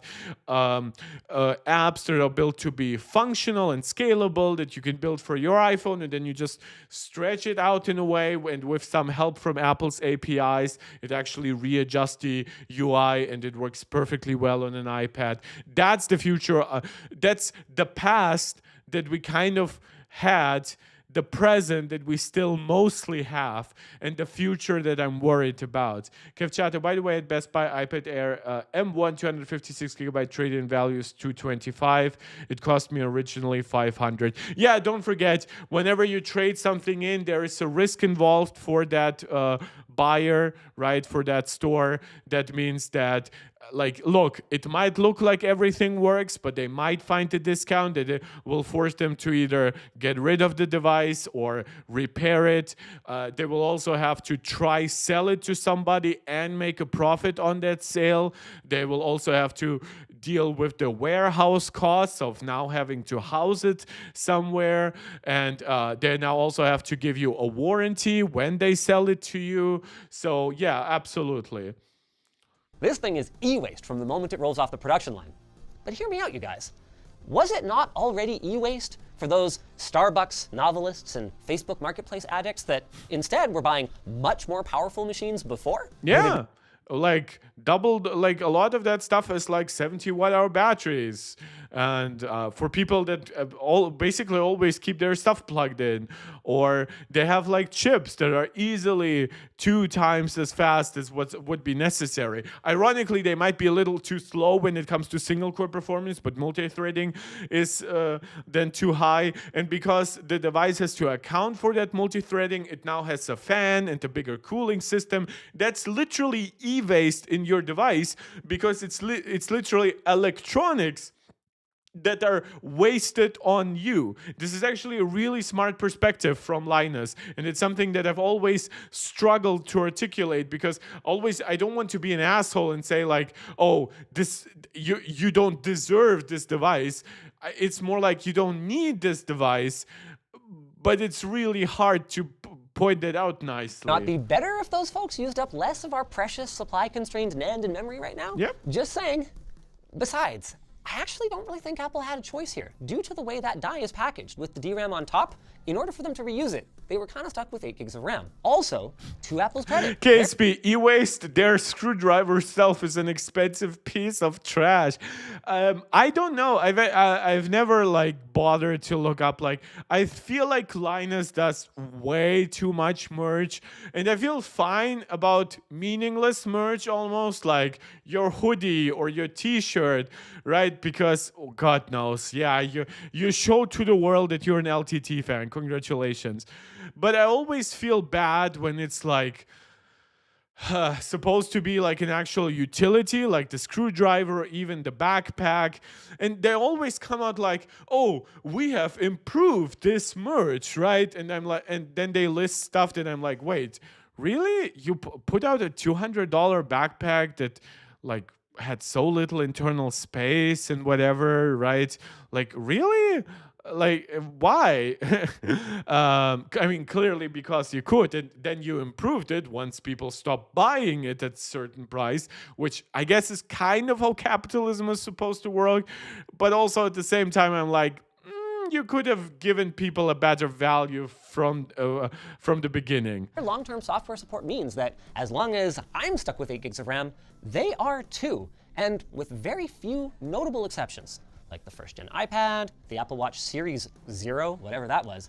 Apple takes pretty... Yeah, I remember him not liking, I mean, it's now called the Series 0, it was just the Apple Watch back then. It's a good device. It aged, yes, a lot, because the second generation was literally twice as fast. In fact, there was a Series 1 that came out basically as a cheaper alternative to the Series 2, and still was better than the Series 0. So yeah, they're definitely like, just like, again, just as he rightfully pointed out, just like the first gen iPad aged quickly, because the iPad 2, if you remember, then had 2 times more RAM, up from 256 megabytes to 512 megabytes. We now have devices like the Mac Studio that go up to 512 gigabytes of memory. So just for some context, the scalability that we have achieved. It had double the CPU speed. It literally went from a single core A4 to a dual core A5. And also at the same time, it gave you 9 times the graphics performance. So Apple used a completely new generation of PowerVR graphics. They were absolutely on top of their game back then. Those were also the graphics basically used in the PlayStation Vita back then. So yeah, like, we have had big gaps in performance and stuff like that over the years. Darn good care of their customers, even on products whose active user base numbers in the dozens. Again, Apple sold hundreds of thousands of these, by the way. Like, I know a lot of people want to downplay it because it's not like a multi-million seller or whatever. This is also partially Apple's fault, because if this was $24.99, I think it would sell twice as much as it's doing right now. Apple likes their profits, and Apple probably didn't even bother to connect it to. Saying, what's the best compact power bank for iPhone 16, iPad Air? For those kinds of devices, I actually don't think you need anything specific. You just look up the amount of like watts that you want, and then buy something with a decent amount. I would just make it dependent on the deal, right? Like, never buy those things at MSRP. Always look at like some alternatives that are currently being discounted. My go-to solutions for stuff like that are Anchor and Baseus. I've had positive experiences with both, and at that point I just recommend you look into whatever has the best deal per like watt hour currently. Sweet experience. They do such a good job of this that when I recently got phones for a couple of my kids for Christmas, Apple devices were 2 out of, I think, 6 options that both met my budget and software support requirements. And I haven't even talked about how great this device is.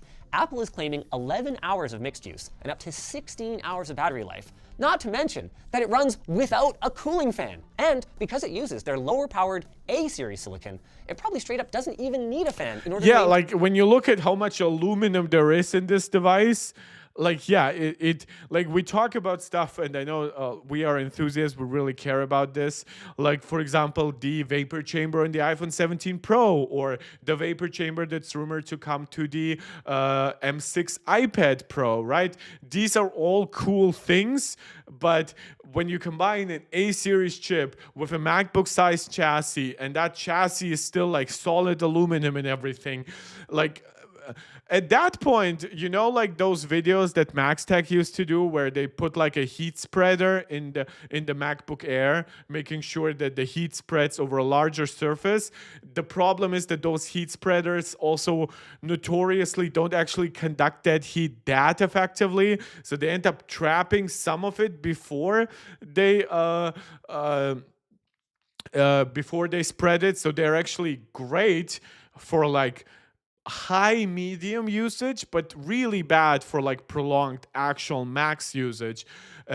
In this device, I actually think this could be a valuable thing. Like, unless Apple already put a decent like graphene heat sheet in there, whatever. But this is something that you might look forward to. Full performance. It also But then again, an A17 basically doesn't throttle in the iPad mini, because that's like a solid aluminum backside. Like this has way more metal than a MacBook mini, so this should probably be fine. doesn't need a huge battery, which carries multiple benefits. The 36 watt-hour battery inside the MacBook Neo keeps it easily portable at a trim 1.23 kilos. And it only I like this, by the way, like, and this is something that I've seen a few people comment about, but not too aggressively, so I don't want to like criticize anyone too hard.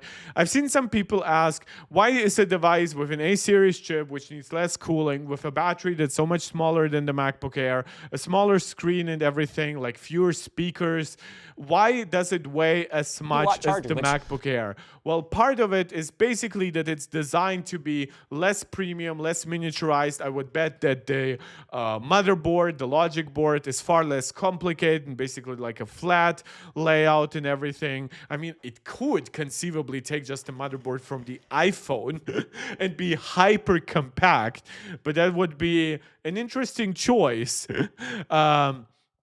So some components like the clicking trackpad are probably going to weigh a little bit more than the haptic solution, even though unironically they need fewer parts. So this is basically a less premium product, and that's why it weighs the same for a little bit less, right? And but I've seen some people say, oh, 2.7 pounds, that's quite heavy. There are netbooks that are way under 2 pounds. And I'm like, yes, but then there are no, and there will be like, well, there are even some like Panther Lake premium laptops that are around 2 pounds, maybe 2.2 and whatever. And I'm like, yes, but then these are actually super premium devices, so there's a lot more miniaturization going on in them. Many of them are closer to like $1,800, effectively like 3 times more expensive. But like, yeah, this is an Apple product, and Apple's products, like, yes, I know the MacBook Air always has like this association with being super lightweight because of the name. And because when Steve Jobs compared it on stage, he actually did some pretty unfair comparisons. He compared it to like way thicker laptops with way more ports and whatever, right? Before he pulled that out of that manila envelope. Like the MacBook Air, relative to its raw size, is just going to be heavier than a plastic laptop, or a laptop that's just less premium, that just has fewer premium components, like worse speakers, fewer speakers, a very small trackpad, because glass, believe it or not, is actually heavier than metal. And the same applies to the Apple Vision Pro, right? Nobody forced Apple to go with like a glass front with that eyesight gimmick and that aluminum full body. Everyone else just does a full plastic full body, right? But this is Apple, and take it or leave it, they will deliver an Apple-like experience. The one time they really tried to go outside of that was the unapologetically plastic iPhone 5C. And where did that end up, right? dead after one generation. KSP, iPad mini, MacBook mini also sounds good. Yeah, but this is not a MacBook mini, right? If Apple were to call something a MacBook mini, it would probably be like the revived 12-inch MacBook. And then it would also actually probably cost more than the MacBook Neo. It would probably slot in at like $900, right? And with similar specs to the MacBook Air. Thankfully, is included in the box. All of that means that not in Europe and not in the UK. So you get the cable, which is 1.5 meters. At least it's not 1 meter like the cables with iPhones and iPads. But no, you do not get the 20-watt charger.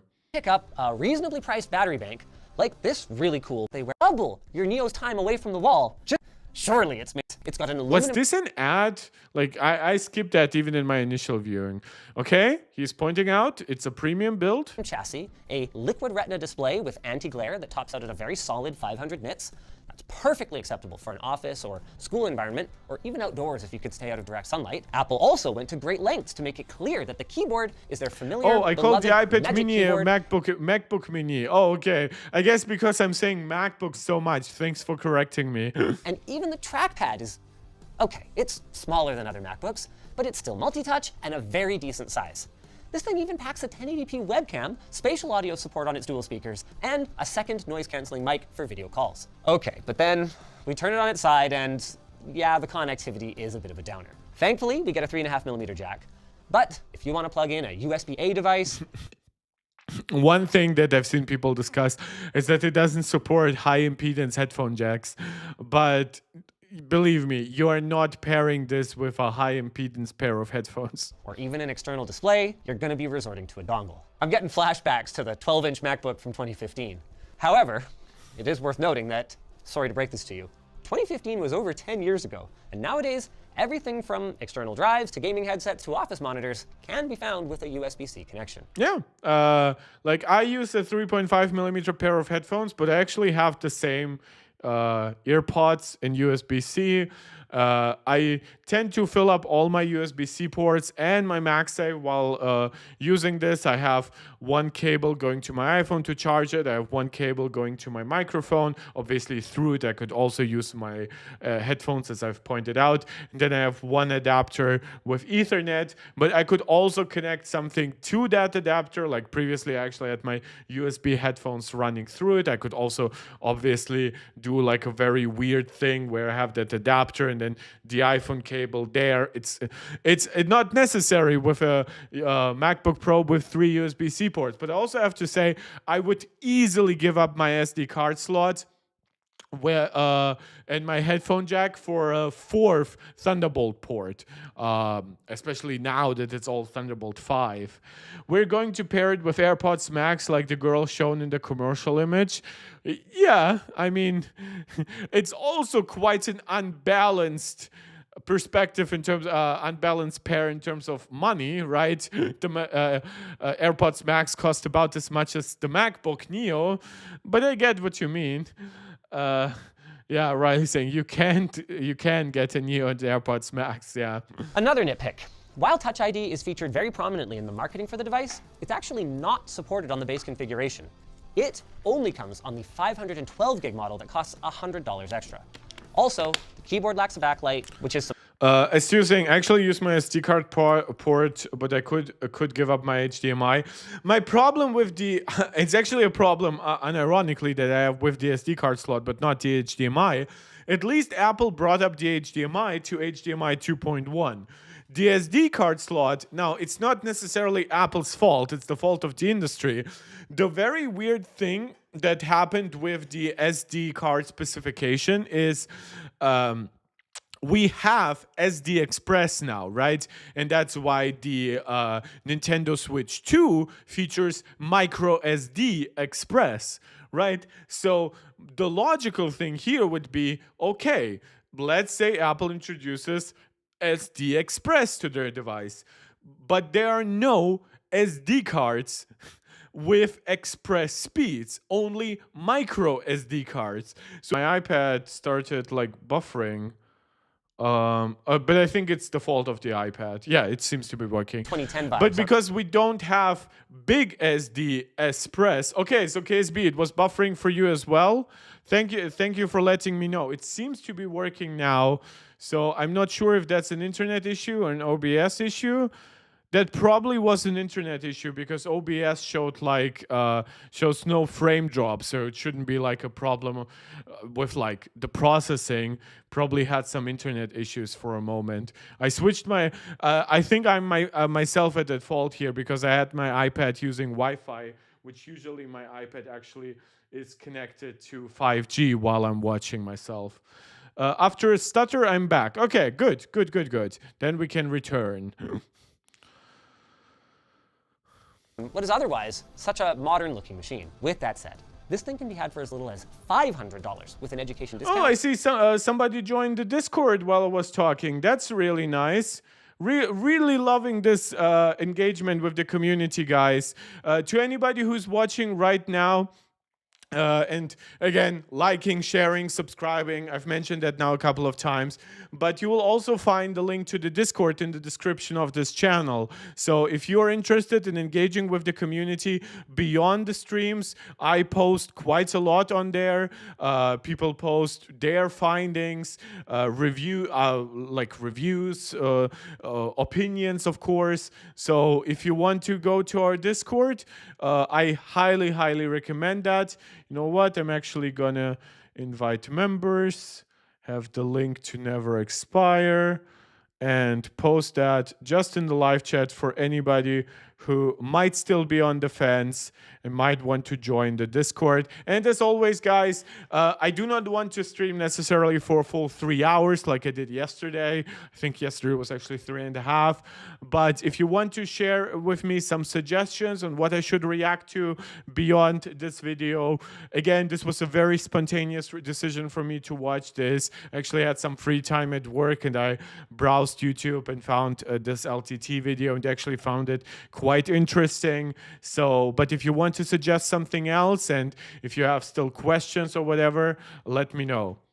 And if this Redditor comment is anything to go by, Apple's strong buyback program, not to mention their support services, are going to have even public school districts looking very closely at these machines. Correct. And as I mentioned in the beginning, that's also why I partially think Apple is having a model without Touch ID, partially to make you buy the 512 gigabyte version, but also partially because they know that some people who will be buying this kind of product might not need it. Machines compared to Chromebooks. So, well played, Mr. Cook. Or should I call you Mr. Anderson? No, I shouldn't, because you've got a lot more than the one laptop today. Let's dive into the... Oh yeah, Neo because of Matrix. Ha ha ha. Mr. Anderson. other new MacBooks and the M silicon chips that are at their hearts. Now, it's no secret that... Riley complaining, no AI fans in Discord, please. No, join the Discord no matter what. Just don't spam it with one topic. That's all fine with me. Like, as long as you're not a spammer or an asshole, you're welcome. Riley. Benveni saying, I'm Pret. Are you pretty, Benveni? I'm sure you are, but I'm not sure what you were trying to tell me here. macOS and I have had our differences of opinion, but I'm pretty sure you can unlock with Apple Watch. Yes, they even put that. But then again, if we're talking about the $100 upgrade that gives you 512 gigabytes and Touch ID, like the Apple Watch SE is like $250. So, I don't know why the mute button was on, but okay. That ain't going to be changing anytime soon. I talked a fair bit in our launch coverage of Intel's Panther Lake CPUs about the importance of multi-die chip designs going forward. Correct. This approach can help with everything from enabling advanced features. I have to say, my hope was still that we might stay on single die solutions for the M Pro series, because they were never going to get like a 500 square millimeter die like the M Max chips and stuff like that. Obviously, it was always price and tech prohibitive with just how like yields work and everything. It actually also can crush your dice logic if you make it too large. Stuff starts interfering and communicating with itself weirdly. You can even create too much just latency between individual parts. So, but I had hoped that the M Pro, for efficiency's sake, might stay single die, and then maybe the M Max could actually be like a dual die solution. But it's obviously not as economical as just separating CPU and GPU. Now, it also obviously separates the neural engine, the media encoders, but they're smaller parts of the die in comparison to the CPU and GPU. So yeah, it just makes sense. Benvini saying, sometimes my keyboard bugs out and sends text incomplete here on YouTube. Yeah, I thought so. Third-party IP to reducing cost to creating a richer, more modular product stack that better serves your customers. And Apple's version of this, called their Fusion architecture. Which is, my prediction is that on the M Ultra chip, the M5 Ultra, the M6 Ultra, they're still gonna keep with the Ultra Fusion branding, but that branding previously was about combining two M Max dies. I think the next generation of Ultra Fusion will be about combining just several chiplets. Currently, both the M Pro, the M5 Pro and the M5 Max use two chiplets. They use different chiplets for the GPU. The Pro uses a smaller 20-core chiplet. The Max uses a 40-core chiplet, but they use the same CPU chiplet with up to 18 cores, meaning that you can now configure your M Pro with the same Max CPU performance as the M Max chip. So that gives you a lot of freedom. If you're somebody who does not need all the GPU power, you might not even want to buy a Max chip, because nowadays it also forces you into getting at least 2 terabytes of storage and more memory, but you still would like all the available CPU performance. One job that easily comes to mind here is a programmer, right? Now you can do that and potentially either save money or get a more efficient experience, because usually the MacBooks with the M Max chip tend to have slightly lower battery life than the ones with the M Pro version. So I think Apple ultimately made the smart decisions. Like, I'm not gonna compete with Johnny Cerrugi here on chip expertise, but yeah, it's going to be interesting how they differentiate then the Ultra chip and potentially Ultra Fusion branding from the Fusion branding that we now have on the Pro and Max chips. Looks set to deliver very nicely on all of those benefits. The Pro and the Max configurations both come with a new neural processor and a nice little upgrade to peak unified memory throughput and basically it goes from 8533 megatransfers per second memory to 9600. That's why the chip has a little bit over 10% more memory bandwidth. Performance. And both of them now have, I believe, 18 actually with CPU 12%. cores. That is a 4 and 2 core improvement over last gen, respectively. This, combined with Apple's claims that these are the fastest cores in the world, should mean that Apple's only obstacle to selling these things by the truckload is how good their previous generation M series silicon already was. Seriously. And I'm not sure, did he make this video during the open claw stuff? Because obviously now the Mac Mini has been sold out in many parts of the world, because people found out that it's really good at running decently middle-sized LLMs, especially on the M Pro version, but that tends to get more expensive. But even if you get the 32 gigabyte configuration of the base Mac Mini. Their previous generation M series silicon already was. Seriously, Apple even tacitly acknowledges how few Apple silicon owners are going to be upgrading by emphasizing just how much better the battery life will be compared to your Intel CPU MacBook. Though, honestly, I think they're being a little unfair to themselves.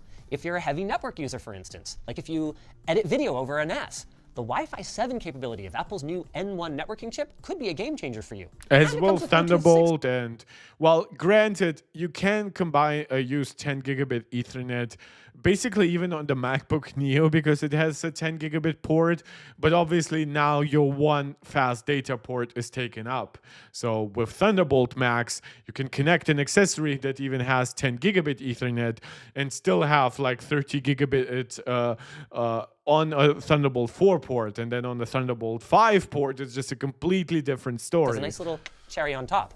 and there have been numerous other nice little quality of life improvements as their M silicon has evolved.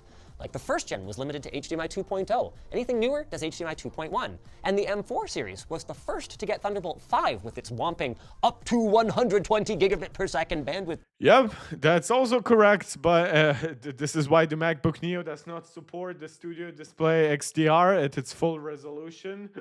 But yeah, there is a lot that has happened with Apple Silicon beyond just performance improvements. Battery life for regular tasks has actually even gone up.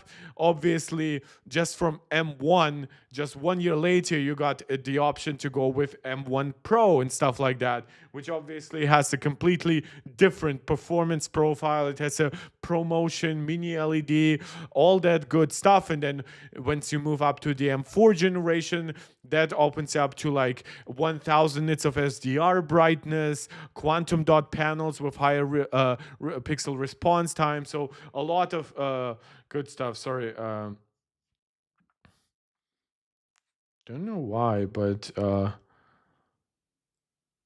okay, I was checking my stream here, like because my iPad's a little bit slow today apparently. Like I think I used up my 5G now on it. Stu says people say that the MacBook Neo is going to have longer macOS support than Macs like M2, M3. Yeah, probably. Like, am I stuttering again? Yeah, okay, so I think that's because my internet is being used up, but okay. I'll try to deal with this.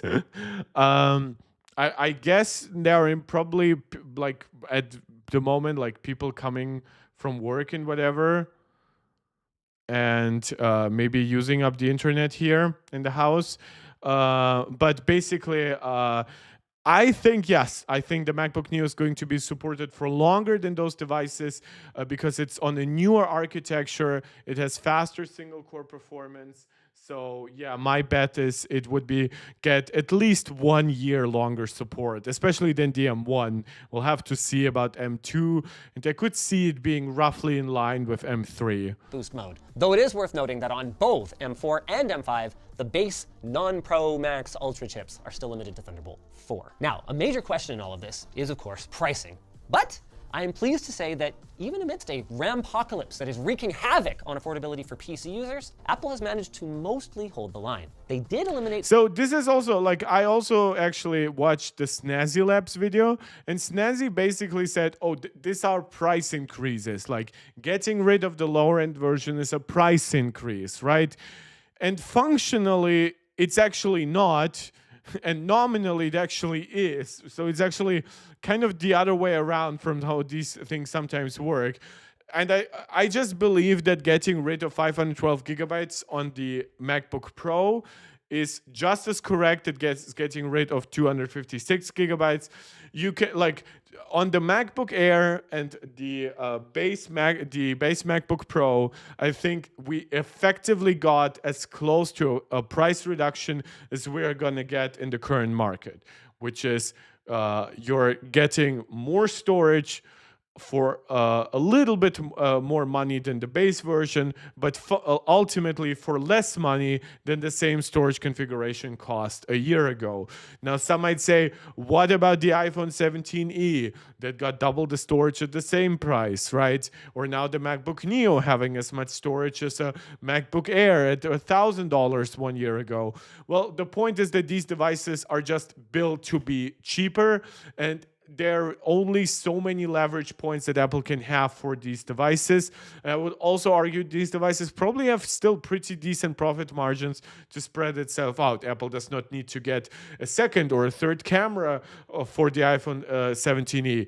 They can reuse the same pretty crappy camera from last year. The same selfie cameras has been used for like 5 years now. They can use a panel that's basically an iPhone 13 era panel, right? So not only are the margins decent, but beyond like adding stuff like storage, there's very little that Apple can do without now actually using newer, more expensive components. With something like the MacBook Pro and everything, Apple Apple already has a very different margin debate for themselves. These devices are also going to be hit much harder by RAM and storage pressure, because they use actually the highest end storage and RAM, especially now on the M5 Pro and M5 Max. We have PCIe 5 level storage at up to 14.5 gigabits per second. So yes, I think that we effectively got a great deal with like the price doubling on the iPhone 17e and the 256 gigabyte on the MacBook Neo. But I still think that we should be basically grateful. Now, I don't mean like grateful to Apple, but just grateful to the general situation that we got the MacBook Air with double the storage for $100 less than the previous gen cost with that amount of storage. The same for the M MacBook Pro, and on the M Pro and the Max MacBook Pro, we basically got the base version cut off, which I think most people probably weren't buying anyway. Some entry-level models in their MacBook Pro. I should also be honest, I think a lot of people were buying those models, but only once they were heavily discounted on Amazon. This is why higher-end M Pro and M Max configurations usually aren't even available on sites like Amazon and only in like the Apple configurator. But those base versions with 24 gigs of RAM, 512 gigs of storage, maybe 1 terabyte. Those were often like discounted from $2,000 down to like $1,700. Like the 512 gig version of the M5 Pro model. But if I'm being honest, guys, all told, it could have been a lot worse. And if nothing changes in the AI data center boom, next year it might be worse. Yep. It's very possible that Apple was only able to do this thanks to their long roadmap and the large-scale purchasing. I don't know. Like, some people are saying that basically our companies are kind of opting almost out of those contracts and forcing like negotiations on like a quarterly basis. I've read some bullshit that it's now on a daily basis, or they're like hourly RAM contracts. That's obviously complete horseshit. There's just not the managerial capacity to keep negotiating stuff like that. I've also seen like bullshit stuff about like Apple didn't even bother to negotiate. They just accepted the 2x price increase from Samsung, even though Samsung would have been happy with 60%. That doesn't make sense, because if Samsung is getting like 3 times the price in like data centers anyway, they wouldn't have been happy with a 60% increase, nor is the amount of people who would actually know this story in detail that high. So yeah, it's all bullshit. There's so much nonsense out there about the AI craze, about the RAM and storage Armageddon and whatever. But overall, it's still good that despite objectively all of this getting more expensive, we are not getting devices that are either that much more expensive or more expensive at all. Commitments that they make. We'll have to see how it goes. The last new MacBook is probably the least exciting to me. The M5 MacBook Air is $100 more now, but it comes with double the starting storage, a faster SSD, Wi-Fi 7, Bluetooth 6, and of course, better performance, which, again, most Apple Silicon users don't need that much. So it seems like Apple's most compelling sales pitch for it seems to center around being allowed to upgrade it with more RAM and more storage compared to the Neo. But hey, when you're up against an absolute show stealer like that, I guess it's okay not to look that good. Well, at least the Neo stole. Yeah, I get that. The problem with this is we're just so intimately familiar with the MacBook Air, with all its spec points, with all its pros, with all its cons. Like, I know like people were really happy that like the M4, it was like $999, 16 gigs of RAM, right? But again, now Apple has to be responsive to the storage and RAM. I would argue, because the MacBook Air, like both the 13 and the 15-inch version are the best-selling laptops in the world at those respective sizes, it just seems less exciting, because it is just a new generation. There's no promotion and whatever. Because when you think about it, the M Pro and M Max upgrades this year are the exact same as the MacBook Air. They just started already with ProMotion screens, mini LED screens, Thunderbolt 5 and whatever, right? That's why they kind of don't, or it feels like they don't need as substantial of an upgrade as the MacBook Air. even though the value change actually on the MacBook Air is better than on the M Pro and M Max MacBook Pro. Far. I haven't even talked about the new displays yet. At first, I was like, Apple's non-Pro displays have always been kind of unexciting. Not this time. The new Studio Display XDR, frankly, kicks the absolute crap out of its Pro older brother. Sure, they lowered the resolution, and it is a little smaller. But because it's smaller, that's all and correct. We're still talking 5K resolution, it's actually got nearly the same eye-watering. It should be the same. Yeah, it's 220. I believe, depending on how you count, it's either 218 or 222 pixels per inch, way higher than most PC laptops. Kevchat saying, I barely use M4 MacBook Air. Oh yeah, I remember where you were buying this. I still use 2015 MacBook Pro because I'm used to it. Yeah, like, I guess. Watering pixel density of over 210 pixels per inch. This thing is going to be sharp, but... Wait, what did they say about this? Full array LED? I mean, I guess you could call it that. It's still mini LED, just... Did the definition of mini LED change? Because I'm pretty sure the Pro Display XDR was marketed with mini LED. Of over 210 pixels per inch. This thing is going to be sharp, but it won't cut your wallet. At least, not as much. Coming in at around $1,700 less than the old Pro Display XDR. Also, it's finally a mini LED panel for the desktop that can do 120 Hz with adaptive sync variable refresh rate. But wait, there's more. Did I even mention yet? It's got over 2,300 dimming zones. It'll hit 1,000 nits brightness in SDR. I'm used to Linus and can talking manage faster. 2,000 nits peak in HDR.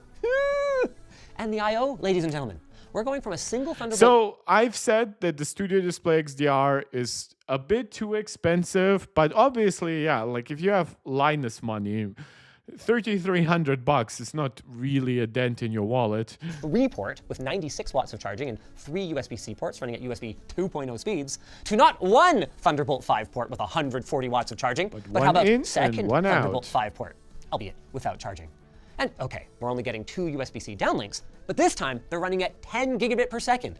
That is plenty. And on top of the physical changes, we're also getting support for 16 reference modes. So color correctionists and radiologists using DICOM rejoice. Yeah, this is why I think this is actually just a Pro Display XDR 2, but smaller. Like the fact that Apple bothers with all of this more professional stuff, like they clearly wouldn't otherwise. And it has 4 times more dimming zones, like pretty much exactly 4 times as many dimming zones as the Pro Display XDR, which had a larger panel. So your dimming zone density is probably like, well, 4 times more on the same would be 2 times higher density, right? But 2 times higher density means 4 times more. So since this would effectively be, it's like 2.5 times the density. That's crazy. With access to the Adobe RGB color gamut and the same 12 megapixel center stage plus desk view camera from the Studio Display, along with 6 surround speakers with allegedly improved bass and the 3 mic array that is standard in the Studio Display already. Now, I know I already mentioned it's significantly cheaper than the old Pro Display, but did I mention that the stand is cheaper? Okay. I was about to say, yeah, the stand is way cheaper. And, well, I still think a lot of people will just buy it with the Visa mount adapter. I think it would have actually been cooler if this started at $29.99 with a Visa mount adapter and then was $32.99 with the great height adjustable stand. I think height and tilt adjustable stand. I think the only tilt adjust is stupid. Every cheap monitor at my work where the monitor costs less than the stand does tilt and height adjustment. Do they feel like absolute plastic crap? Sure, but come on, Apple. There's only so much we can accept. For 2? Sure. The whole package is still pretty pricey. And this does leave some room for like a potential 32-inch, 6K, 120 Hertz tandem OLED display at like $7,000, $8,000, which would absolutely be unparalleled if it had the same HDR characteristics as this one, right? The same pixel density, but with the HDR, now that's per pixel HDR, 1000 nits of brightness with SDR, with tandem OLED perfect blacks, is actually higher contrast, right? This is 1,000,000 to 1, I believe, and on OLED, Apple usually advertises 2,000,000 to 1. And then it goes, of course, even crazier. There are going to be no blooming issues. It will have way faster pixel response times. And yeah, this, oh God, man, tandem OLED on such a big panel would be absolutely transformative. Still say, write about today in your journal anyway, because I doubt that Apple is ever going to Oh my God, they have a freaking diary. Why would LTT sell a diary? Who the fuck would buy an LTT diary? such a big upgrade along such a massive price cut again. As for the non-XDR model, it's a little less compelling. It is, comes absolutely in at is. the same It should have gotten a price reduction to like $12.99, or it should have had that good stand included at the very least. Having the absolute same price is less compelling in my opinion, especially now that you have way more 5K monitors out there. I almost feel like Apple just has it still because they still have those panels, and obviously they build all that stuff. Funny enough, the Studio Display XDR actually features a different chip than the Studio Display. It comes with the A19 Pro rather than with the A19 chip, which is a hilarious differentiation between these kinds of devices.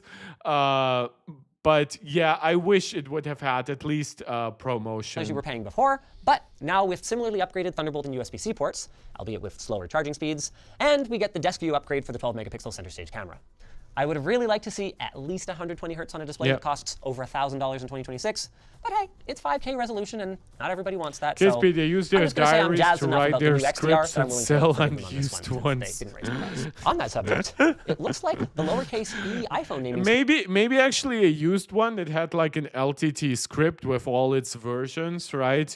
Like basically like the pre-work that went into this, the pre-production work. All the stages of the script, all the jokes that weren't in there and everything. Maybe that would actually help it sell better than the unused ones. Is here to stay because Apple also announced the new iPhone 17e this week. Just like last time, it's a couple $100 cheaper than a regular 17, and just like last time, you do lose out on some great features like ProMotion technology and the new center stage front camera with all it has to offer. However, in terms of upgrades over the 16 Hey, Linus and I have actually similar priorities. He didn't mention the ultra-wide camera because I barely use the ultra-wide camera. You're now getting MagSafe wireless charging. That one's huge. Yeah, like I got myself a MagSafe charger. I basically charge my iPhone exclusively now with MagSafe, except for work where I have like a 1 meter USB-C cable that I connect to the desktop over there, which thankfully has a USB-C port, even though of course I also would have USB-A to Type-C cables to also still connect to that. Yeah, but otherwise at home, I basically exclusively charge through MagSafe. McShield 2 glass, which is amazing by the way. And you get look at Jarek's Everything video where the iPhone is probably the most scratch resistant, like non-military grade phone right now. With the improved C1X modem. Oh, and I haven't even told you guys the best part. You know there's that massive DRAM and storage crisis happening right now? Yeah, well, somehow, the 17E comes with double the storage at the same $599 price. Dare I say, you'll love to see it? What happened to you, Apple? You used to so shamelessly try. Apple has always done these kinds of things. People forget it because, like, sometimes Apple gets stuck with a specific configuration. It happened, unfortunately, with 8 gigs of RAM and 256 gigabytes. But people forget just how much better it was when they switched from 4 gigabytes to 8 gigabytes. How much better it was when they switched from 128 gigabytes to 256 gigabytes, right? Like, yes, they should have switched about a year earlier. Like, I think M3 should have started. And I also think I would have actually forgiven an interim step if they had like 8 gigabytes to 12. But clearly they had other plans. And clearly they're going even through with some of these value add plans while that RAM apocalypse is happening. The iPhone 17 and the iPhone 17e, starting with double the storage. The iPad Air getting 50% more memory, the MacBook Neo starting with 256 gigs of storage, the MacBook Air getting 512 gigabytes for only $100 more, or actually $100 less. The MacBook Pro getting 1 terabyte for only $100 more, or actually $100 less. The M Pro and the Max MacBook Pro getting 1 terabyte at the same price, while also doubling the storage speed to storage that's usually much more expensive. Now, granted, you can find storage that costs you can find PCIe 5 storage that costs $100 per 1 terabyte. That's still out there, like there are Samsung and I forget Seagate stuff that's $500 for 4 terabytes of PCIe 5. That's way cheaper than any upgrade price that Apple has. This is why Apple still has this wiggle room to offer more value. But these upgrades is where Apple's profit margins are at. Its base models, when you look at the 256 gigabyte iPhone 17 Pro Max and the 256 gigabyte Galaxy S26 Ultra, they both have a very similar main camera, very similar ultra wide, very similar zoom camera, and then Samsung gives you garbage like the 3x zoom camera. They give you an S Pen that was downgraded over time. They don't give you even the MagSafe experience of a freaking iPhone 17e without magnets for its wireless charging. For years, they were lagging behind on stuff like crash detection and satellite SOS emergency services, and nobody freaking said a word, right? And in fact, Samsung now charges you $300 to upgrade from 512 gigabytes on the Galaxy S26 Ultra to the 1 terabyte configuration, effectively making the iPhone with 1 terabyte $200 less expensive than the Galaxy S26 Ultra. And Samsung is basically a storage provider by itself. So yeah, Apple is not unique here. KSP wonders, did you watch Mr. Rooster Boss's video? I looked into it partially. I didn't find yet anything interesting, but also after this, I will have to wrap up. Guys, we're about 2 hours into the video. I feel like some of you are leaving now and my energy level are going down. If you feel like saying anything in the chat, saying now. If you feel like dropping some support for me, leave a small super chat or super sticker to support me directly. Once again, you know all the drill: subscribing, liking, sharing, commenting, channel membership making, Discord joining. It's all very much appreciated. Just more for less. Now you're kind of cool. And the same goes for the iPad Air. I mean, Apple could have just slapped an M4 chip onto it and called Snazzy Labs really shit on that M4 iPad Air. They've certainly done it before. But instead, it's also getting the new C1X modem and N1 wireless chips, along with more memory, 12 gigs instead of 8. I mean, in typical Apple fashion, their messaging about this change makes it sound more magical than it is. A 50% jump in unified memory. Thanks, marketing department. But, man, at the same price, I'll take it.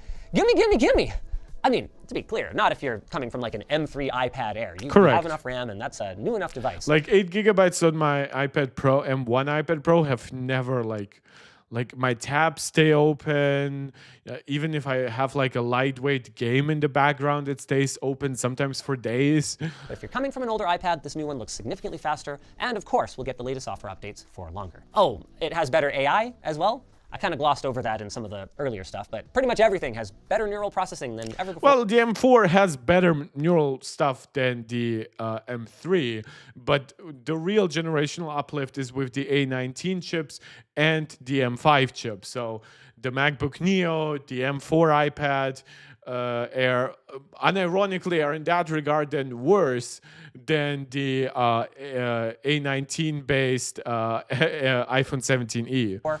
And to Apple's credit, they try to keep a fair bit of that on device, so kudos there. But for me, wow, that's like the most level-headed perspective I've ever heard about Apple intelligence.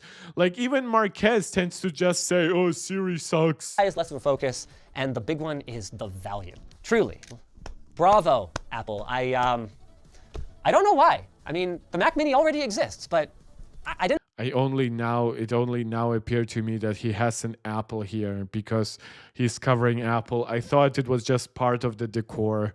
Thinks they had it in them. In these dark times of horrible tech affordability, who saw this coming? Apple as a beacon in the dark. And now I can see another beacon. To our sponsor. And no, we are not going there. Riley, you didn't yap as much today, probably because we didn't go as much into like the chip details. I would like to do that some other time. I want to read up. There have been some drops about like how much cache they exactly have, the clock speeds of the P cores.